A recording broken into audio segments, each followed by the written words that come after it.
अब हम लोग दोस्तों ये घटना चक्र की 5वीं प्रैक्टिस सेट को सॉल्व करने जा रहे हैं। बहुत ही बेहतरीन दोस्तों, एक से बढ़कर एक प्रश्न रखे गए हैं। थोड़ा दोस्तों ये जानते हैं लास्ट प्रैक्टिस सेट है तो थोड़ा सा दमदार टेस्ट सीरीज होगी। बहुत ही धैर्य रख के आपको देखना पड़ेगा क्योंकि जैसे जैसे वो सीरीज बढ़ती है, पहला दूसरा तीसरा, तो प्रश्न का लेवल भी बढ़ता जाता है। ये लास्ट टेस्ट सीरीज है तो इसको थोड़ा ध्यान से देखिएगा, बहुत ज्यादा सीरियसली लीजिएगा। अब मैं आपसे बार बार कहता हूं वीडियो को पूरा देखा करिए, जो आपको आता रहे उसके स्किप कर दिया करिए। इससे क्या होगा कि आप ज्यादा से ज्यादा क्वेश्चन से परिचित हो जाएंगे, आपको इस बात की आइडिया विकसित हो जाएगी कि हमें किस टॉपिक पर फोकस करना है, प्रश्न कहां से बनते हैं, ये आइडिया विकसित हो जाएगा। अब दोस्तों हम लोग अंतिम पड़ाव पर हैं, हमारा एग्जाम बहुत ही सर पर आ चुका है, हमारे बहुत करीब आ चुका है। इस सिचुएशन में दोस्तों हमको जो सबसे अच्छी रणनीति होती है कि हम नया कुछ भी न पढ़ें, हमें नया जो भी पढ़ना है नया न पढ़े, जो हम पुराना पढ़े हैं उसी को जितना दोहरा सकते हैं तो दोहराइए, वही आपका एक औषधि का काम करेगा। तो चलते हैं हम लोग दोस्तों, शुरू करते हैं। इन सब का पीडीएफ चाहिए तो वीडियो के डिस्क्रिप्शन में दोस्तों टेलीग्राम का लिंक है, वहां से आप इस पीडीएफ को प्राप्त कर सकते हैं। नोबेल पुरस्कार से संबंधित है, आप लोगों ने देखा होगा हर टेस्ट सीरीज में कभी आपको भौतिक से कभी चिकित्सा से संबंधित जो नोबेल पुरस्कार मिले हैं, आप कोई भी मैगजीन रखें दोस्तों, मैं बार बार यही कहता हूं, एक बार इसे जरूर पढ़िएगा।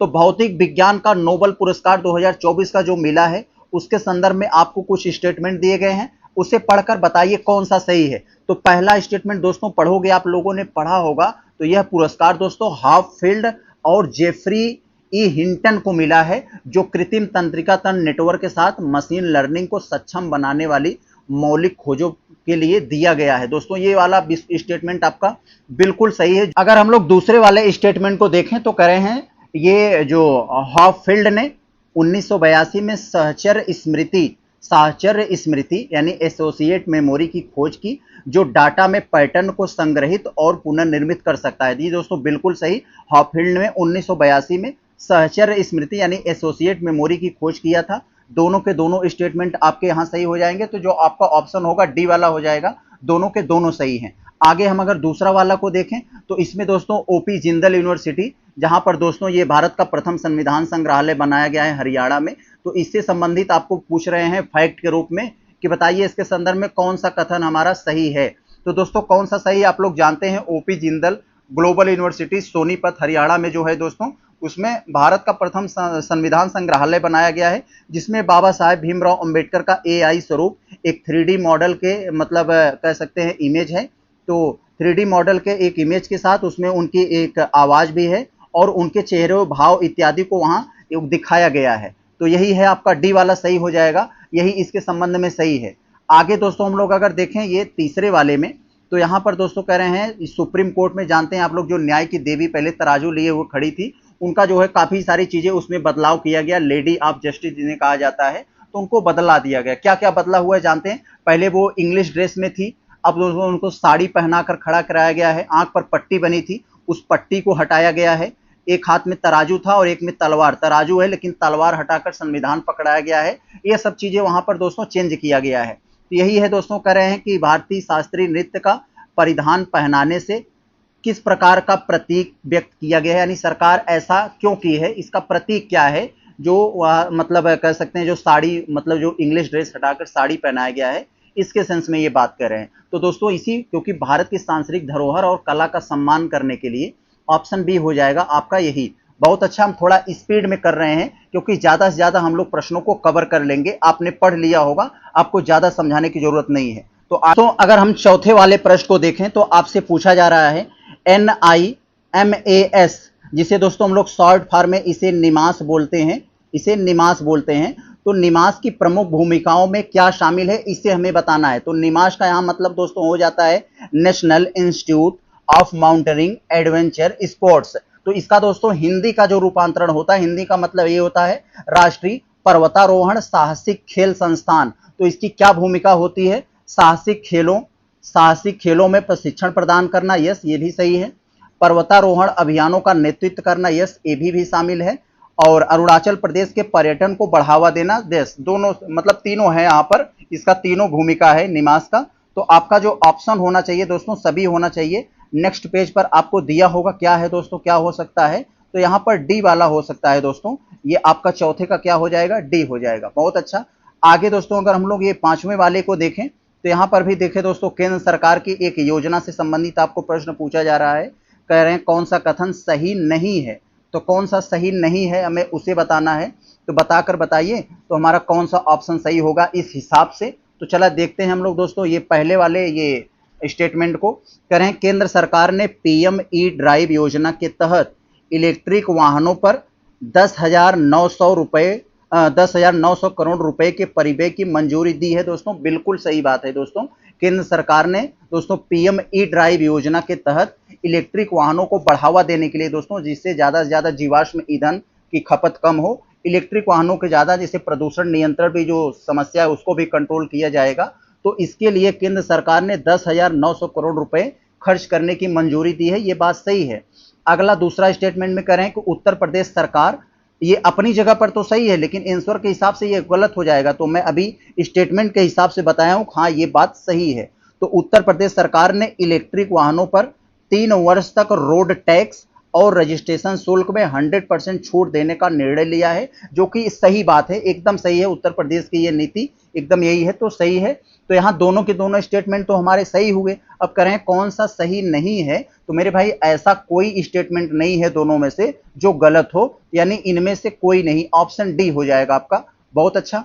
यहाँ पर ऐसे प्रश्न बहुत आते हैं तो लोग दोनों लगा देंगे भूल से, तो इस चीज को थोड़ा सा आप ध्यान से बचे रहिएगा।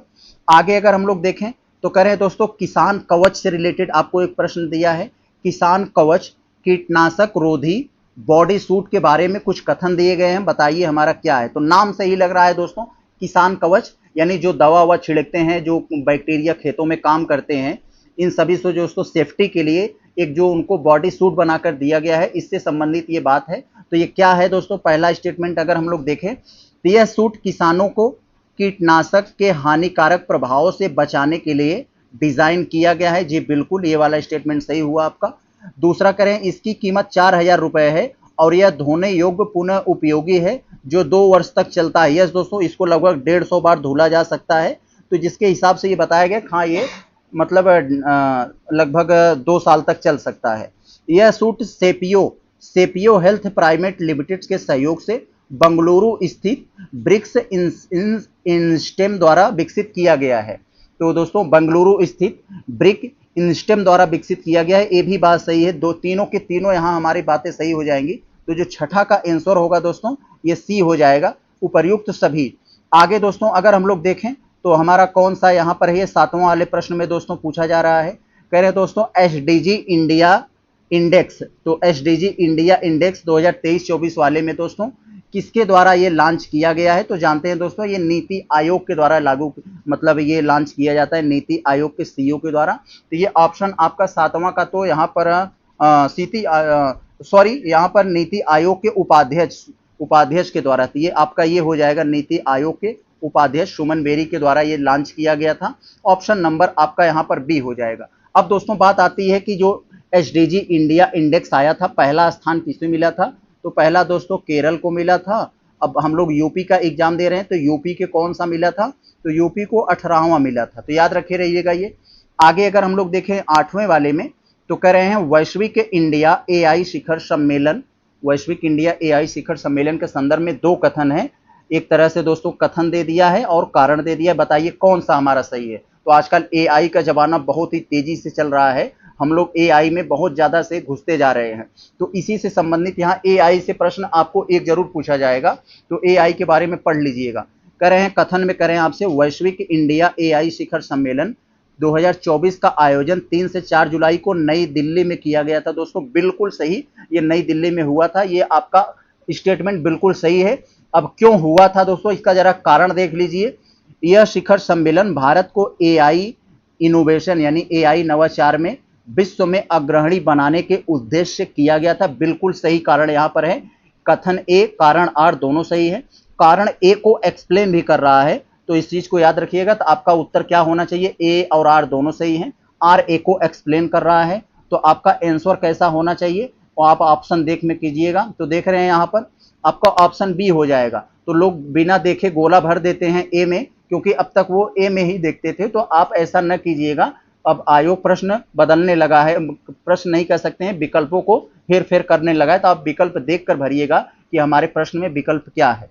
आगे जरा हम लोग देखते हैं दोस्तों, बहुत अच्छा प्रश्न दोस्तों, नालंदा यूनिवर्सिटी से संबंधित है, जो बिहार में है दोस्तों, उद्घाटन अभी हुआ उसका।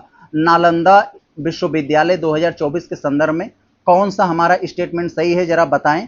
तो पहला स्टेटमेंट अगर हम पढ़ें तो नालंदा यूनिवर्सिटी के नए परिसर का उद्घाटन 19 जून 2024 को प्रधानमंत्री नरेंद्र मोदी जी ने किया था दोस्तों। बिल्कुल मोदी जी ने ही किया था, खूब ज्यादा वहां पर इसमें बात जो है न्यूज बनी थी इस पर, तो ये बात बिल्कुल सही है। दूसरा करें, यह विश्वविद्यालय प्राचीन नालंदा विश्वविद्यालय के अवशेषों से, जहां उसके अवशेष है, खंडहर है, उससे 500 किलोमीटर दूर राजगीर में स्थित है दोस्तों। ये बात गलत है, कर रहे हैं 500 किलोमीटर दूर, क्या बिहार के बाहर होगा? कितनी आपसे फर्जी बात की जा रही है, 500 किलोमीटर दूर। तो दोस्तों ये बात यहाँ गलत हो गई, जो वहां खंडहर है उसी के जस्ट बगल में ही किया गया है, राजगीर में, तो ये बात यहाँ गलत हो गई। तो जो आपका आंसर होगा, क्योंकि हमें सही बताना है, तो सही आपका केवल ए हुआ। बहुत अच्छा। आगे अगर हम लोग ये 10वें वाले को देखें, तो 10वें वाले में दोस्तों बहुत अच्छा इस समय प्रश्न है। ये प्रश्न हो सकता है आपको वन लाइनर में ही पूछे, क्योंकि इस समय बहुत ज्यादा ये ट्रेंडिंग में है। विश्व के जितने भी ग्लेशियर हैं बड़ी ही तेजी से पिघल रहे हैं। ग्लेशियर बचाने के लिए सभी देशों की सरकारें अपने अपने स्तर पर जोर लगा रही हैं। तो कह रहे हैं कि वर्ष 2025 को अंतरराष्ट्रीय ग्लेशियर वर्ष घोषित किया गया है। इसका मुख्य उद्देश्य क्या है? तो क्यों घोषित किया गया है दोस्तों, आप लोग जानते हैं, जलवायु परिवर्तन के प्रभाव से जो ग्लेशियर पिघल रहे हैं, ग्लेशियर मतलब जो बर्फ के पहाड़ हैं वो पिघल रहे हैं, तो उससे पिघलेंगे क्या होगा, समुद्र में जल स्तर बढ़ेगा, आसपास के क्षेत्रों में आएगा, बाढ़ आएगा, पानी का संकट बढ़ेगा, बहुत सारी समस्या होंगी। तो जलवायु परिवर्तन के प्रभावों को रोकने और ग्लेशियर संरक्षण के लिए किया गया है। आप लोग ऑप्शन देख कर बता देंगे, हाँ इसका यही उत्तर होगा। आगे दोस्तों हम लोग 11 वाले को देखें, बहुत अच्छा। क्या कर रहे हैं इसमें, कह रहे हैं कि quad cancer moonshot, quad cancer moonshot आधारित आपको दो कथन दिए गए हैं। किस पर आधारित हैं? क्वाड कैंसर मूनशॉट पर। तो इससे रिलेटेड आपको पढ़कर बताना है कौन सा स्टेटमेंट सही है, वही हमें ऑप्शन में बताना है। तो पहला कह रहे हैं क्वाड कैंसर मूनशॉट का उद्देश्य क्या होता है दोस्तों, गर्भाशय ग्रीवा कैंसर की रोकथाम करना। यस दोस्तों, महिलाओं में ये कैंसर बड़ा ही तेजी से हो रहा है दोस्तों, इसको रोकथाम करने के लिए ये गर्भाशय ग्रीवा कैंसर की रोकथाम और इसके उपचार से संबंधित है ये क्वाड कैंसर मूनशॉट। तो बस ये वाला ऑप्शन आपका बिल्कुल सही है दोस्तों। दूसरा कह रहे हैं कि क्वाड कैंसर मूनशॉट योजना का उद्देश्य केवल लीवर कैंसर के उपचार को बढ़ावा देना। अभी आपने देखा दोस्तों, ऊपर लिखा है कि गर्भाशय ग्रीवा कैंसर को रोकथाम के लिए है, और यहाँ कह रहे हैं कि लीवर कैंसर, तो ये बात यहाँ पर गलत हो गई दोस्तों। ये गर्भाशय ग्रीवा कैंसर रोकथाम के लिए है, उसके लिए है। तो ऊपर यही बात बताया और नीचे उसी को उल्टा कर दिए, तो सोच रहे हैं कि बच्चे जो है जल्दबाजी में लगा देंगे, तो ये बात गलत हो जाएगी। तो जो आपका आंसर होना चाहिए ऑप्शन ए हो जाएगा, 11वें का ए हो जाएगा। बहुत अच्छा। अब हम लोग दोस्तों 12वें को देखें, बहुत अच्छा। कह रहे हैं, क्या कह रहे हैं, राष्ट्रीय डॉल्फिन शोध संस्थान, सॉरी राष्ट्रीय डॉल्फिन शोध केंद्र के संदर्भ में आपको कुछ मतलब बातें लिखी गई है, कुछ जोड़े कह सकते हैं दिए हैं, बताइए आपको कौन सा वो सही नहीं है। तो दोस्तों देखेंगे हम लोग, राष्ट्रीय डॉल्फिन शोध संस्थान शोध केंद्र का उद्घाटन दोस्तों ये 4 मार्च 2024 को हुआ दोस्तों। ये बात तो बिल्कुल सही है, 4 मार्च 2024 को हुआ। कहाँ हुआ? पटना में हुआ। इसका उद्घाटन किसने किया था? नीतीश कुमार ने किए थे, लेकिन संचालन नीतीश कुमार नहीं थे, ये गलत है। इसका उद्घाटन नीतीश कुमार किए थे। उद्देश्य दोस्तों क्या है? डॉल्फिन व्यवहार का अध्ययन करने के लिए डॉल्फिन राष्ट्रीय डॉल्फिन शोध केंद्र बनाया गया है बिहार के पटना में। तो ये सब सही थे आपके, ये सी वाला सही नहीं था, ये इसके संचालक नीतीश कुमार नहीं थे, तो ये नीतीश कुमार इसके जो है उद्घाटन करता थे। तो यस दोस्तों, यहाँ पर आपका जो है सही हो जाएगा, ऑप्शन सी सही है। आगे दोस्तों अगर हम लोग देखें, यहाँ पर 12 हो गया, 13वें में अगर हम लोग देखें तो क्वेश्चन नंबर 13 में दोस्तों इसमें आपको प्रश्न दिया गया है वैश्विक नवाचार सूचकांक से संबंधित, तो वर्ल्ड इनोवेशन इंडेक्स। तो वैश्विक नवाचार सूचकांक 2024 के संदर्भ में कुछ आपको कथन दिए गए, बताइए कौन सा हमारा सही नहीं है। तो याद रखिएगा, कह रहे हैं कौन सा सही नहीं है, तो इसके हिसाब से हमें बताना है भाई कौन सा सही नहीं है। चलते हम लोग देखते हैं कौन सा हमारा ये सही नहीं है। आए दोस्तों, अगर हम लोग देखें पहला स्टेटमेंट, तो कह रहे हैं कि वैश्विक नवाचार सूचकांक 2024 का प्रकाशन विश्व बौद्धिक संपदा संगठन, जिसे हम लोग विपो कहते हैं, विपो के द्वारा 26 सितंबर 2024 को किया गया। तो दोस्तों ये यहाँ पर हो जाएगा आपका, ये तो बिल्कुल सही है, ये वाला तो सही है आपका, पहला वाला स्टेटमेंट अपनी जगह पर सही है, लेकिन हमें क्या बताना है, कौन सा सही नहीं है, तभी क्वेश्चन को पूरा पढ़कर तब उत्तर दीजिएगा। दूसरे में करें, इस सूचकांक में भारत को प्रथम स्थान प्राप्त हुआ है। तो दोस्तों ऐसे कैसे, वैश्विक नवाचार सूचकांक में भारत को प्रथम स्थान थोड़ी न प्राप्त हुआ है, ये बात यहाँ पर गलत हो गई। भारत को 39th 39वां स्थान प्राप्त हुआ है, तो यहाँ प्रथम लिख दिए जो कि यहाँ पर ये गलत है। तो कह रहे हैं हमारा कौन सा सही नहीं है, तो हमारा दूसरा सही नहीं है, पहला सही है। तो पहला मतलब सही है अपनी जगह पर, लेकिन दूसरा सही नहीं है, तो हमारा उत्तर कौन सा होगा, ये केवल बी हो जाएगा, कि मतलब ऑप्शन ए केवल 2, क्योंकि दोस्तों कह रहे हैं कौन सा सही नहीं है, तो दूसरा सही नहीं है। आगे अगर हम लोग ये 14 वाले में देखें, तो दोस्तों मुख्यमंत्री बाल आश्रय योजना से संबंधित दोस्तों ये प्रश्न है, उत्तर यूपी स्पेशल से। तो मुख्यमंत्री बाल आश्रय योजना के संदर्भ में कह रहे हैं कौन सा कथन हमारा सही है, सही है, सही नहीं है, ये सब चीज़ों पर फोकस किया कीजिए। तो कौन सा है सही, उसके हिसाब से हमें अपना सही विकल्प चुनना होगा।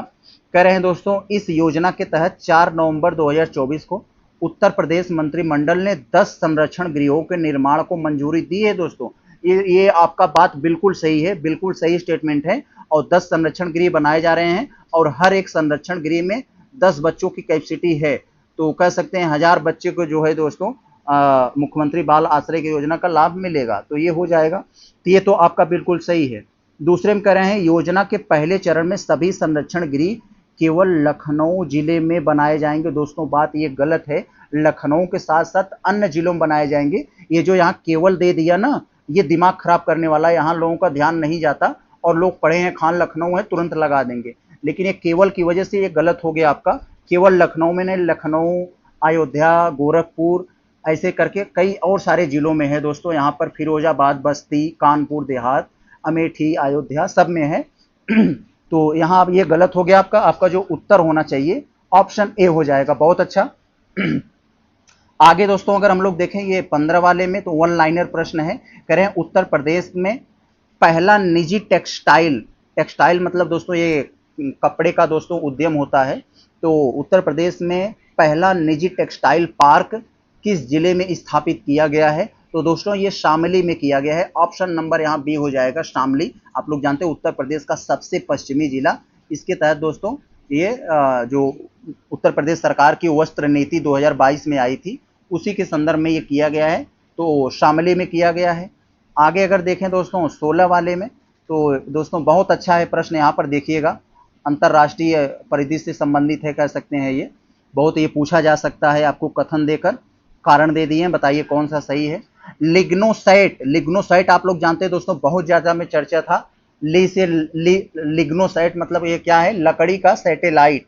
तो लिग्नोसाइट विश्व का पहला लकड़ी का उपग्रह है, जिसे 5 नवंबर 2024 को अंतरराष्ट्रीय अंतरिक्ष स्टेशन के लिए प्रक्षेपित किया गया था। दोस्तों बिल्कुल सही है। लकड़ी का क्यों बनाने की जरूरत पड़ी, क्या धातु खत्म हो गए, एल्युमिनियम लोहा खत्म हो गया, तो नहीं। लकड़ी क्या होते हैं दोस्तों, जो धातुओं को बनाया जाता है अंतरिक्ष में जाकर, जब वो खराब होता है तो अंतरिक्ष में कचरा फैलाता है, जो कि खत्म नहीं होता है, बहुत तेजी से अंतरिक्ष कचरे बढ़ रहे हैं। तो उससे समाधान पाने के लिए लकड़ी क्या बनाया गया कि लकड़ी का रहेगा, कुछ दिनों में सड़ गल के बरोबर हो जाएगा, तो कचरा नहीं होगा। तो कारण क्या लिखे हैं जरा देखते हैं। इसका उद्देश्य अंतरिक्ष में मलबे को कम करना और पृथ्वी वायुमंडल में हानिकारक प्रदूषकों को रोकना है। बिल्कुल सही कारण बताया इसने, तो ये आपको एक्सप्लेन भी कर रहा है। तो आपका उत्तर क्या हो जाएगा, ए आर दोनों सही, आर ए की सही व्याख्या कर रहा है, तो ऑप्शन बी हो जाएगा आपका। ऑप्शन वाले में क्या है, कह रहे हैं कि मिशन शक्ति सैट, मिशन शक्ति सैट का संचालन किस संस्था के द्वारा किया जा रहा है, तो दोस्तों स्पेस किड्स इंडिया के द्वारा किया जा रहा है। ये स्पेस किड्स इंडिया के द्वारा ये किया जा रहा है, मिशन शक्ति सैट संचालन। तो टॉप 500 सूची में भारत का दूरतम यानी सबसे तेज सुपर कंप्यूटर कौन सा है, जो टॉप 50 की सूची में शामिल हो गया है। तो दोस्तों ये टॉप 500 क्या है, यहाँ पर टॉप 500 दोस्तों ये है यहाँ पर कि जो विश्व के सबसे तेज चलने वाले 500 कंप्यूटर हैं उनकी सूची है। तो भारत जो शामिल है दोस्तों, भारत का दोस्तों जो इसमें शामिल किया गया है एरावत, एरावत आप लोग जानते हैं दोस्तों, जो पुणे में स्थापित है। तो वो दोस्तों 500 वाली जो सूची है इसमें शामिल हो गया है, जो 8.5 पेटाफ्लॉप की और चलता है, जिसकी रैंक मिली है 500 में से 136। तो याद रखे रहेगा ये एरावत PSAI। आगे दोस्तों हम लोग देखें अगर 19वें में करें कि स्पीकिंग विथ नेचर, यानी प्रकृति से बात करना। यह पुस्तक जो है किसके द्वारा लिखी गई है, तो किसके द्वारा लिखी गई है, तो रामचंद्र गुहा के द्वारा ये लिखी गई है। ऑप्शन नंबर आपका बी हो जाएगा दोस्तों, बहुत अच्छा। जो रामचंद्र ये गुहा कौन है दोस्तों, ये एक कह सकते हैं कि पर्यावरण उद्भव मतलब पर्यावरणविद हैं दोस्तों, पर्यावरण के लिए बहुत काम किए हैं ये।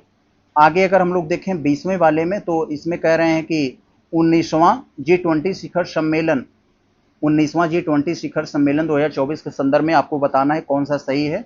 तो बताएं हमारा कौन सा यहाँ पर उत्तर सही होगा। पहला स्टेटमेंट हम पढ़े तो यह शिखर सम्मेलन 18 से 19 नवंबर 2024 को रियो डी जेनेरियो जो ब्राजील में है दोस्तों वहां पर हुआ था। तो ये बात यहाँ पर बिल्कुल सही है। ये G20 शिखर सम्मेलन 19वां वाला, ये 19वां G20 शिखर सम्मेलन तो ब्राजील के रियो डी जेनेरियो में हुआ था, याद रखेंगे आप, ये सही है। इस शिखर सम्मेलन की अध्यक्षता करें भारत के प्रधानमंत्री ने किया। भाई भारत प्रधानमंत्री कहाँ करेंगे, जब वहाँ ब्राजील में हुआ था तो ब्राजील के राष्ट्रपति करेंगे, तो ये गलत हो जाएगा आपका, यहाँ पर ये गलत हो जाएगा। तो आपका सही हुआ केवल एक, क्योंकि सही उत्तर पूछा जा रहा है तो एक होगा। आगे अगर हम 21 वाले को अगर देखें यहाँ, तो इसमें कह रहे हैं कि कथन कारण वाले सवाल हैं, कथन दिए, कारण दिए, बताए हैं कि सही उत्तर पहचानिए कौन है। तो भारत को 1950 से 1990 की अवधि में खाद्यान्न उत्पादन के वृद्धि के बावजूद भूख से मुक्ति नहीं मिल सकी। तो यस दोस्तों, आज भी बहुत से ऐसे परिवार हैं जो भूखे सोते हैं। आप लोग को भी मालूम है, डाटा आता होगा, तो भूखमरी में हम कहाँ हैं, ये किसी से छिपा नहीं है। तो ये वाला स्टेटमेंट आपका बिल्कुल सही हो जाएगा। अब इसका कारण बताने जा रहे हैं, भाई ऐसा क्या है जो दोस्तों खाद्यान्न में उत्पादन सैकड़ों गुना वृद्धि हुआ लेकिन भूखमरी से मुक्ति नहीं मिल पाई। तो जरा देखते हैं, क्योंकि दोस्तों न्यूनतम समर्थन मूल्य यानी एमएसपी में वृद्धि से खाद्यान्न की कीमतें बढ़ रही हैं, क्योंकि किसानों को लाभ दिलाना है। जबकि जो निम्न इनकम वाले हैं, बहुत कम कमाने वाले लोग हैं जिनकी इनकम बहुत कम है, उनकी आय अपेक्षाकृत बड़ी नहीं है। जितना बढ़ रहा है दाम खाद्यान्न का, आप लोग आटे की कीमत क्या है समझ सकते हैं, तो दोस्तों उतना उनकी इनकम नहीं बढ़ी। बहुत से ऐसे परिवारों को भूखा सोना पड़ता है। तो ये इसको एक्सप्लेन कर रहा है और दोनों बातें भी सही हैं। तो आपका आंसर जो होगा ऑप्शन ए हो जाएगा। आगे अगर हम लोग देखें तो ये 22 वाले में, तो इसमें कह रहे हैं दोस्तों आपसे बहुत अच्छा प्रश्न दिया गया है। यहाँ कुछ कथन दिए गए हैं, विचार कर बताइए कि हमारा कौन सा सही है।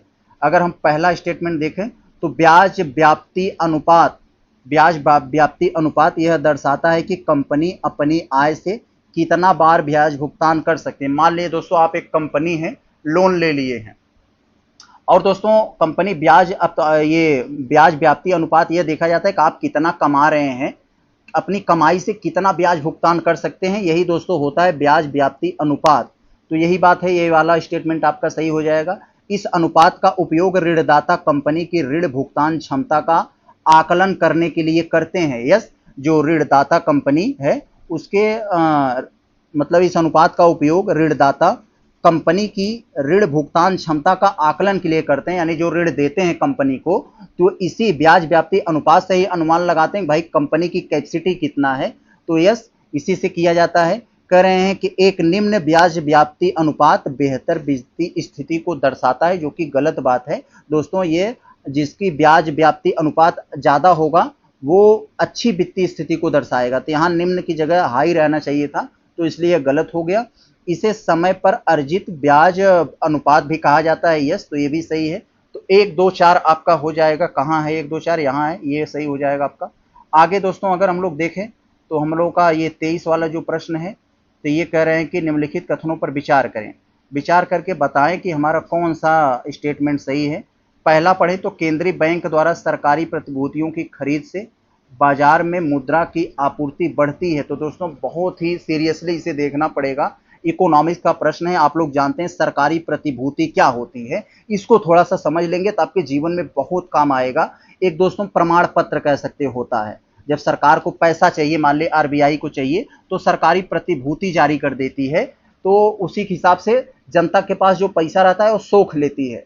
तो मान लीजिए एक प्रमाण पत्र होता है जिसमें लिखा होता है यदि आप इतना पैसा देंगे तो हम आपको इतना समय बाद इतना % ब्याज की दर से इतना पैसा लौटाएंगे।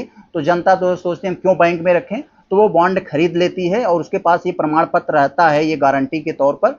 जब फिर बाद में कंपनी को मतलब देखती है बाजार में बहुत सुनसान है, तो वही बॉन्ड जो है फिर से देने लगती है, भैया हमारा जो है प्रमाण पत्र दो, अपना पैसा ले जाओ। तो फिर पैसा उनको दे देती है, यही काम होता है यहाँ। तो सरकारी प्रतिभूति की खरीद से बाजार में मुद्रा आपूर्ति बढ़ती है। तो दोस्तों यस, सरकारी प्रतिभूति जब खरीदती है, यानी ये प्रमाण पत्र जनता के पास है, बैंक कहे कि भैया आओ हम खरीद रहे हैं तुम्हारे, तो खरीदेगी, जनता के पास पैसा जाएगा, जनता के पास पैसा जाएगा तो बाजार में वो खूब सामान खरीदेंगे, बाजार में मुद्रा की आपूर्ति बढ़ेगी। ये बात यहाँ पर बिल्कुल सही हो गई।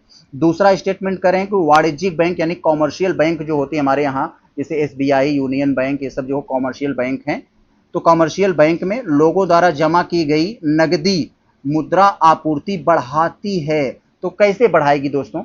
वो वाणिज्यिक बैंक में लोग अपना पैसा जमा कर देंगे, लोगों के पास पैसा है नहीं तो पैसा खर्च नहीं करेंगे, मुद्रा आपूर्ति कैसे बढ़ जाएगी? तो ये बात गलत हो गई। मुद्रा आपूर्ति का बढ़ना मतलब बाजार में खूब पैसा आ रहा है, तो इसका मतलब ये हो जाता है केंद्रीय बैंक द्वारा सरकारी प्रतिभूतियों की बिक्री से मुद्रा आपूर्ति कमी होती है। दोस्तों बिल्कुल सही बात है ये। कैसे सही हुआ? कि सरकारी प्रतिभूतियों के यहाँ दोस्तों ये खरीद था, यहाँ सरकारी प्रतिभूतियों की खरीद था और यहाँ बिक्री दे दिया है। बिक्री मतलब सरकार कहेगी भैया ये प्रमाण पत्र ले जाओ और पैसा हमें दे दो, आपके इतना समय बाद इतना पैसा देंगे, सरकार पैसा अपने पास रख लेगी, तो भाई मुद्रा आपूर्ति में कमी तो आएगी ही ना। तो आपका 1 और 3 सही हुआ। बड़े होते समय देकर आपको समझाया, कभी भूलेगा नहीं। आगे चलें, देखते हैं दोस्तों 24 वाले में। आगे देखें 24 वाले में क्या है। बहुत मेहनत लगती है ऐसी चीज़ों को बताने में दोस्तों, तो आप भी अगर सपोर्ट करना चाहें तो कर सकते हैं, डायरेक्ट इनडायरेक्ट दोनों। तो कथन दिया है, कारण दिए गए हैं। बताइए आपके कथन में कह रहे हैं कि मानव पूंजी निर्माण से देश में अगोचर संपत्ति का संचयन होता है। बिल्कुल सही स्टेटमेंट है दोस्तों। क्यों? क्योंकि मानव पूंजी क्या होता है कि आप मानव जो है उसको शिक्षित कर दीजिए, उसको डॉक्टर बना दीजिए, उसको स्किल सिखा दीजिए, उसे तमाम चीज़ों को जो है दोस्तों कह सकते हैं हम उसे एक तरह का ऐसा क्षमता विकसित कर दीजिए वो कुछ अच्छा करने लायक हो जाए। यही होता है स्किल बढ़ाना, यानी मानव पूंजी यही होता है कि मानव में कौशल का समावेशन कर देना। तो ये वाला स्टेटमेंट आपका बिल्कुल सही है। कारण में कह रहे हैं भाई क्यों वो अगोचर संपत्तियों का संचयन होता है, तो मानव पूंजी निर्माण से व्यक्ति अधिक पूंजी का संचय कर सकता है, यानी अधिक पूंजी संचय कर पाने में सक्षम होता है। तो दोस्तों ये बात गलत है। ऐसा नहीं कि आप उसे जो है स्किल सिखा दिए तो उसके करने उसके पास पैसा चल के आने लगेगा, ये बात आधी सही है। मानव पूंजी से दोस्तों व्यक्ति जो है एक तरह का स्किल्ड हो जाता है। अगर वो कहीं किसी फील्ड में निकलेगा तो उसे काम मिल जाएगा, काम करेगा तो पैसा आएगा, ऑटोमेटिक नहीं आएगा। तो यहाँ कह रहे हैं कि पूंजी का संचयन कर पैसा पाए, मतलब संचय, पूंजी का संचय कर पाने में सक्षम होता है। तो आधी बात सही है और स्टेटमेंट में आधी बात मतलब पूरी गलत होती है। तो यहाँ पर ये दोनों तो कह सकते हैं हम लोग, यहाँ पर केवल कथन ए सही होगा, आर यहाँ पर हमारा गलत हो गया। तो ऑप्शन आपका यहाँ ए सही होगा, आर गलत हो जाएगा। 24 वाले का जो आपका ऑप्शन होना चाहिए दोस्तों ये डी हो जाएगा। बहुत अच्छा। आगे चले अगर हम लोग देखें तो 25 वाले को, तो दोस्तों यहाँ पर ये मैचिंग वाला एक तरह का प्रश्न है। तो कह रहे हैं दोस्तों हमें मिलाना है, सूची 1 दिया है, सूची 2 मिलाकर बताना है कौन सा हमारा स्टेटमेंट सही होगा। तो दोस्तों यहाँ पर जरा हम लोग देखते हैं। बहुत अच्छा। यहाँ पर क्या आपसे कहा जा रहा है, एकीकृत ग्रामीण विकास कार्यक्रम, जिसे दोस्तों यहाँ पर लिखा गया IRDP, integrated rural development programme की शुरुआत 20 जिलों में हुआ था। कब हुआ था दोस्तों? एक कह सकते हैं टेस्ट के रूप में 20 जिलों में शुरू किया गया था 1976 में। यस, 1976 में शुरू किया गया था दोस्तों। इंटीग्रेटेड एकीकृत ग्रामीण विकास कार्यक्रम 20 जिलों में केवल टेस्ट के रूप में 1976 में शुरू किया गया। फिर बाद में दोस्तों 2000 ब्लॉकों में इसको विस्तार किया गया। कब किया गया दोस्तों? 2000 ब्लॉकों में इसे कब विस्तार किया गया? इसके जस्ट 2 साल बाद 1978 में। तो 1978 कहाँ है? ये यहाँ पर है, सीधा सीधा ये मिला हुआ है। IRDP का संपूर्ण भारत में कब विस्तार किया गया दोस्तों? यानी संपूर्ण भारत में लगभग 5000 ब्लॉकों में इसे लागू किया गया। और कब दोस्तों, कब लागू किया गया ये? तो ये किया गया ये 1980 के आसपास ये पूरे यहाँ पर कर दिया गया था। तो यहाँ पर ये आपका हो जाएगा ये यहाँ पर। और दोस्तों अगला कह रहे हैं कि IRDP का दोस्तों ये स्वर्ण जयंती ग्राम स्वरोजगार योजना के रूप में पुनर्गठित किया गया 1999। तो ये चीज़ें आपके क्लियर हो गई होंगी। तो चाहता तो मैं एलिवेशन के माध्यम से पहले ही बता देता, लेकिन मैं सोचा कि पूरा लगा के इकट्ठे बताते हैं। तो ए वाला आपका 4 पे जाएगा। ए वाला 4 पे कहाँ नहीं है, यहाँ नहीं, ये तो नहीं होगा। और ए वाला 4 पे, बी वाला 2 पर। तो बी वाला 2 पर जाएगा, तो यही होगा क्योंकि यहाँ और बी 2 पर कहीं नहीं है। सी वाला भी यहाँ पर है और डी वाला 1 पर है। बहुत अच्छा। आगे चले, अगर हम लोग ये 26 वाले को देखें तो कह रहे हैं कि जनगणना 2011 के अनुसार उत्तर प्रदेश में जनसंख्या के संदर्भ में कौन सा कथन सत्य है। तो बताना है कौन सा सत्य है भाई। भारत का सबसे कम जनसंख्या वाला, यानी उत्तर प्रदेश के सेंस में पूछा जा रहा है, उत्तर प्रदेश की जनसंख्या के संदर्भ में। तो कह रहे हैं कि यह भारत का सबसे कम जनसंख्या वाला राज्य था। कितना हम लोगों को बहकाने की, इतनी छोटी बात क्या हम लोग नहीं जानते भाई, सबसे अधिक था जनसंख्या के मामले में उत्तर प्रदेश टॉप पर था, लगभग 19 करोड़ के आसपास थी 2011 में। तो ये बात यहाँ पर गलत हो गई। दूसरा में करें, जनसंख्या वृद्धि दर राष्ट्रीय औसत से अधिक थी। तो जनसंख्या वृद्धि दर राष्ट्रीय औसत से अधिक नहीं थी, कम थी दोस्तों। जनसंख्या वृद्धि दर राष्ट्रीय लेवल यानी भारत की बात करें तो 17.5% के आसपास थी, जबकि उत्तर प्रदेश का ये कितना है दोस्तों, ये 20% है। हाँ दोस्तों, ये बात सही है, ये सही है। राष्ट्रीय जनसंख्या वृद्धि दर राष्ट्रीय औसत से अधिक है, क्योंकि राष्ट्रीय औसत का लगभग 17 पॉइंट कुछ है, उत्तर प्रदेश का 20 पॉइंट कुछ था। तो ये आपका बी वाला सही है। तो करें कौन सा सत्य है, तो बी वाला सत्य है। लिंगानुपात राष्ट्रीय औसत से अधिक था, तो ये बात गलत है दोस्तों। राष्ट्रीय औसत का लिंगानुपात दोस्तों 143 है, जबकि उत्तर प्रदेश का देखेंगे, और सॉरी 943 है, और उत्तर प्रदेश का देखेंगे तो यहाँ पर 912 है। तो यस, इसका मतलब ये औसत से कम है, अधिक नहीं है। साक्षरता दर करें 90% से अधिक है, 90% नहीं मेरे भाई, यह 67% के आसपास साक्षरता है। तो सब गलत है, मैंने बता दिया क्यों गलत है, बी वाला आपका सही होगा। आगे अगर दोस्तों हम लोग देखें 27 वाले में, तो 27 वाले में जो आपसे कही जा रही है, कथनों पर विचार करें, बताएं कौन सा सही है और सही उत्तर देना है। तो पहला स्टेटमेंट देखें तो 1992 में सार्वजनिक क्षेत्र के उद्यमों के शेयरों के विनिवेश मतलब बेचना होता है, जिसे हम लोग आज कहते हैं मोदी जी ये बेच दिए, वे बेच दिए, बेचना का एक अच्छा नाम विनिवेश है। तो शेयरों के विक्रय के लिए डॉक्टर सी रंगराजन की अध्यक्षता में समिति गठित की गई थी। यस दोस्तों, आप लोग जानते हैं मनमोहन सिंह जो वित्त मंत्री थे 1992 में, जब एलपीजी सुधार हुआ था, तो उसी समय ये बेचने का सिलसिला चला था, शुरुआत हुआ था। आज बड़ा ही तेजी से चल रहा है। तो यही रंगराजन समिति की अध्यक्षता में समिति बनी थी। इस समिति ने सिफारिश किया था कि जो उद्यम यानी जो उद्योग अच्छे से काम नहीं कर पा रहे हैं, लाभ नहीं दे पा रहे, तो उनको थोड़ा सा बेचकर लाभ स्थिति में लाया जाए। तो यह कह रहे हैं कि वर्ष 1993 में औद्योगिक रुग्णता यानी जो उद्योग बीमार चल रहे हैं उन पर विचार के लिए ओंकार गोस्वामी की अध्यक्षता में समिति का गठन किया गया था। बिल्कुल सही स्टेटमेंट। तो दोनों के दोनों आपके सही हो जाएंगे। ऑप्शन ए हो जाएगा दोस्तों आपका। 27 का जो आंसर होना चाहिए वो ऑप्शन ए हो जाएगा। ये टी आर माल्थस ने जो जनसंख्या सिद्धांत दिया था उसके संदर्भ में आपको कुछ बातें कही गई हैं। बताना एक जनसंख्या और खाद्य सामग्री की वृद्धि से मतलब जनसंख्या और खाद्य सामग्री की वृद्धि किस दर पर होती है, तो ये आपको बताना है दोस्तों।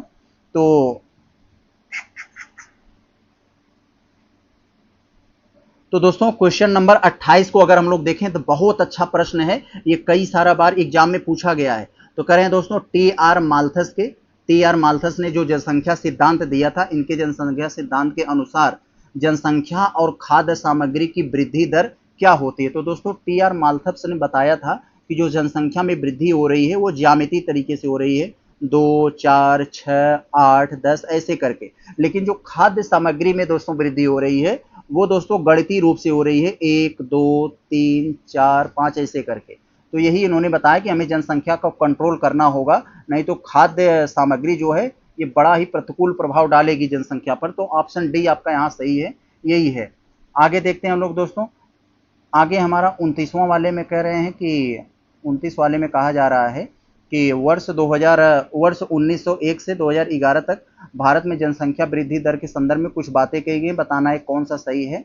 तो पहला लिखा है कि 1911 से 1921 का दशक जो था दोस्तों, ये जनसंख्या के इतिहास में एकमात्र ऐसा दशक था जब जनसंख्या में ऋणात्मक वृद्धि देखा गया था दोस्तों। यस, ऋणात्मक वृद्धि इस समय दोस्तों देखा गया था, आप लोग जानते होंगे इसके बारे में। इस समय युद्ध, अकाल, तमाम चीजें जो उस समय चल रहा था, तो -0.3% जनसंख्या में कमी आई थी इस दशक में 1911 से 1921 तक। तो ये दशक याद रखे रहिएगा। तो ये बात बिल्कुल सही है। वर्ष 1981 के बाद भारत की जनसंख्या वृद्धि में लगातार तीव्रता दर्ज की गई दोस्तों, घटाव दर्ज की गई है। जनसंख्या 81 के बाद घटना शुरू की गई है, तो बढ़ी नहीं है।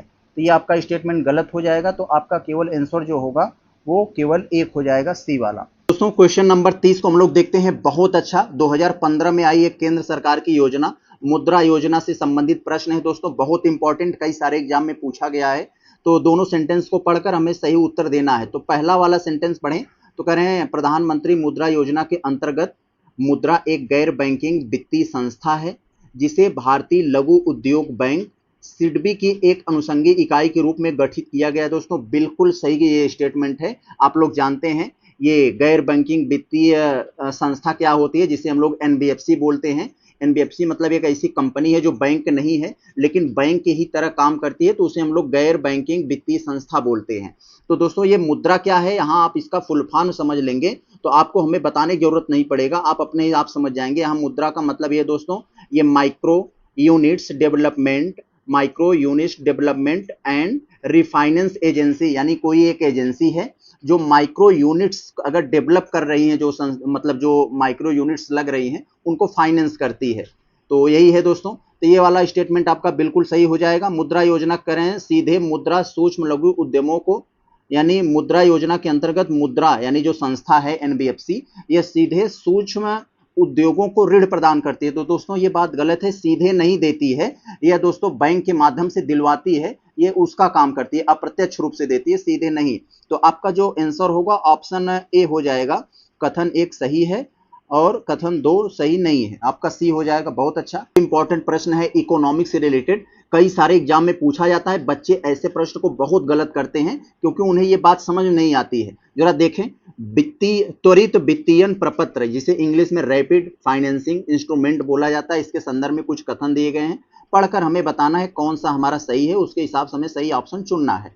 तो पहला स्टेटमेंट तो दोस्तों पढ़ोगे तो कह रहे हैं त्वरित वित्तीयन प्रपत्र केवल भुगतान संतुलन की समस्या को हल करने के लिए किया जाता है। दोस्तों ये बात गलत है, यह भुगतान संतुलन की समस्या हल नहीं करता है, नाम में ही त्वरित लगा है, यानी कोई जल्दबाजी में कोई घटना घट जाए, बाढ़ आ जाए, भूकंप आ जाए, ज्वालामुखी आ जाए, तो उसके लिए दोस्तों आईएमएफ दोस्तों उसको फाइनेंस करता है, वहां पर एक हेल्प करने के लिए, भुगतान संतुलन से इसका लेना देना नहीं। तो ये बात आपकी गलत हो जाएगी।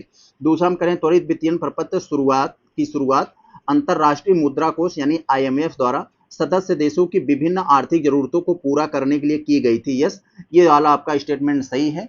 तो आपका यहाँ पर आंसर जो होना चाहिए दोस्तों ये हो जाएगा आपका ये डी वाला, केवल दो। बहुत अच्छा, तो आपका आंसर यहाँ पर क्या हुआ, केवल दो हो गया। आगे अगर हम लोग ये 32 वाले में देखें तो आपसे कहा जा रहा है, एक वन लाइनर प्रश्न है। तो कह रहे हैं कि निम्नलिखित में से कौन सी योजना सूक्ष्म उद्योगों को बढ़ावा देने और गरीब परिवारों को स्वयं सहायता समूहों के माध्यम से गरीबी रेखा के ऊपर लाने के लिए किया गया था। तो दोस्तों आप लोग जानते होंगे स्वर्ण जयंती ग्राम स्वरोजगार योजना जो 1999 में आई थी। तो स्वर्ण जयंती ग्राम स्वरोजगार योजना कब आई थी, ये 1999 में आई थी। ये क्यों आई थी दोस्तों, तो इसका काम ही यही था, सूक्ष्म उद्योगों जो है उसको बढ़ावा देना और गरीब परिवारों को स्वयं सहायता समूहों के माध्यम से गरीबी रेखा के ऊपर लाने का प्रयास किया जाता था इसमें। यस, आगे अगर हम लोग देखें तो ये 33 वाले में कह रहे हैं कि निम्नलिखित कथनों पर विचार करें, बताएं कि हमारा कौन सा स्टेटमेंट सही होगा। अगर हम लोग पहला स्टेटमेंट देखें तो कह रहे हैं भारत में संरचनात्मक बेरोजगारी का मुख्य कारण शिक्षा और उद्योगों के बीच समन्वय यानी तालमेल की कमी है। दोस्तों बिल्कुल सही। कभी भी आपको अगर संरचनात्मक बेरोजगारी पूछे, संरचनात्मक बेरोजगारी का मतलब यही होता है कि जिस काम की यानी जिस स्किल की कंपनीज या इंडस्ट्रीज डिमांड करती हैं वो स्किल हमें सिखाई ही नहीं जाती। जैसे हम लोग पढ़ रहे हैं जीएस, भूगोल, ये सब पढ़ रहे हैं, हिस्ट्री पढ़ रहे हैं, अगर कहीं काम करने जाए तो भैया बोलेगा हाँ ये काम मतलब टेक्निकल काम होगा, वहाँ कंपनी में दूसरा काम होगा, तो वहाँ ये सब काम नहीं आएगा। तो वही यानी जो हम लोगों को शिक्षा दिया जाता है या जो नौकरी देने वाले इंडस्ट्रीज हैं, उद्योग हैं, उससे तालमेल नहीं खाता है, इसलिए जो इसी को संरचनात्मक बेरोजगारी कहते हैं। तो पहला स्टेटमेंट आपका सही हुआ। दूसरा कह रहे हैं मौसमी बेरोजगारी केवल ग्रामीण क्षेत्रों में कृषि पर निर्भर रहने वाले लोगों को प्रभावित करती है। तो दोस्तों ये बात यहाँ पर दोस्तों एक तरह से सही है, यहाँ पर आप लोग देख रहे होंगे।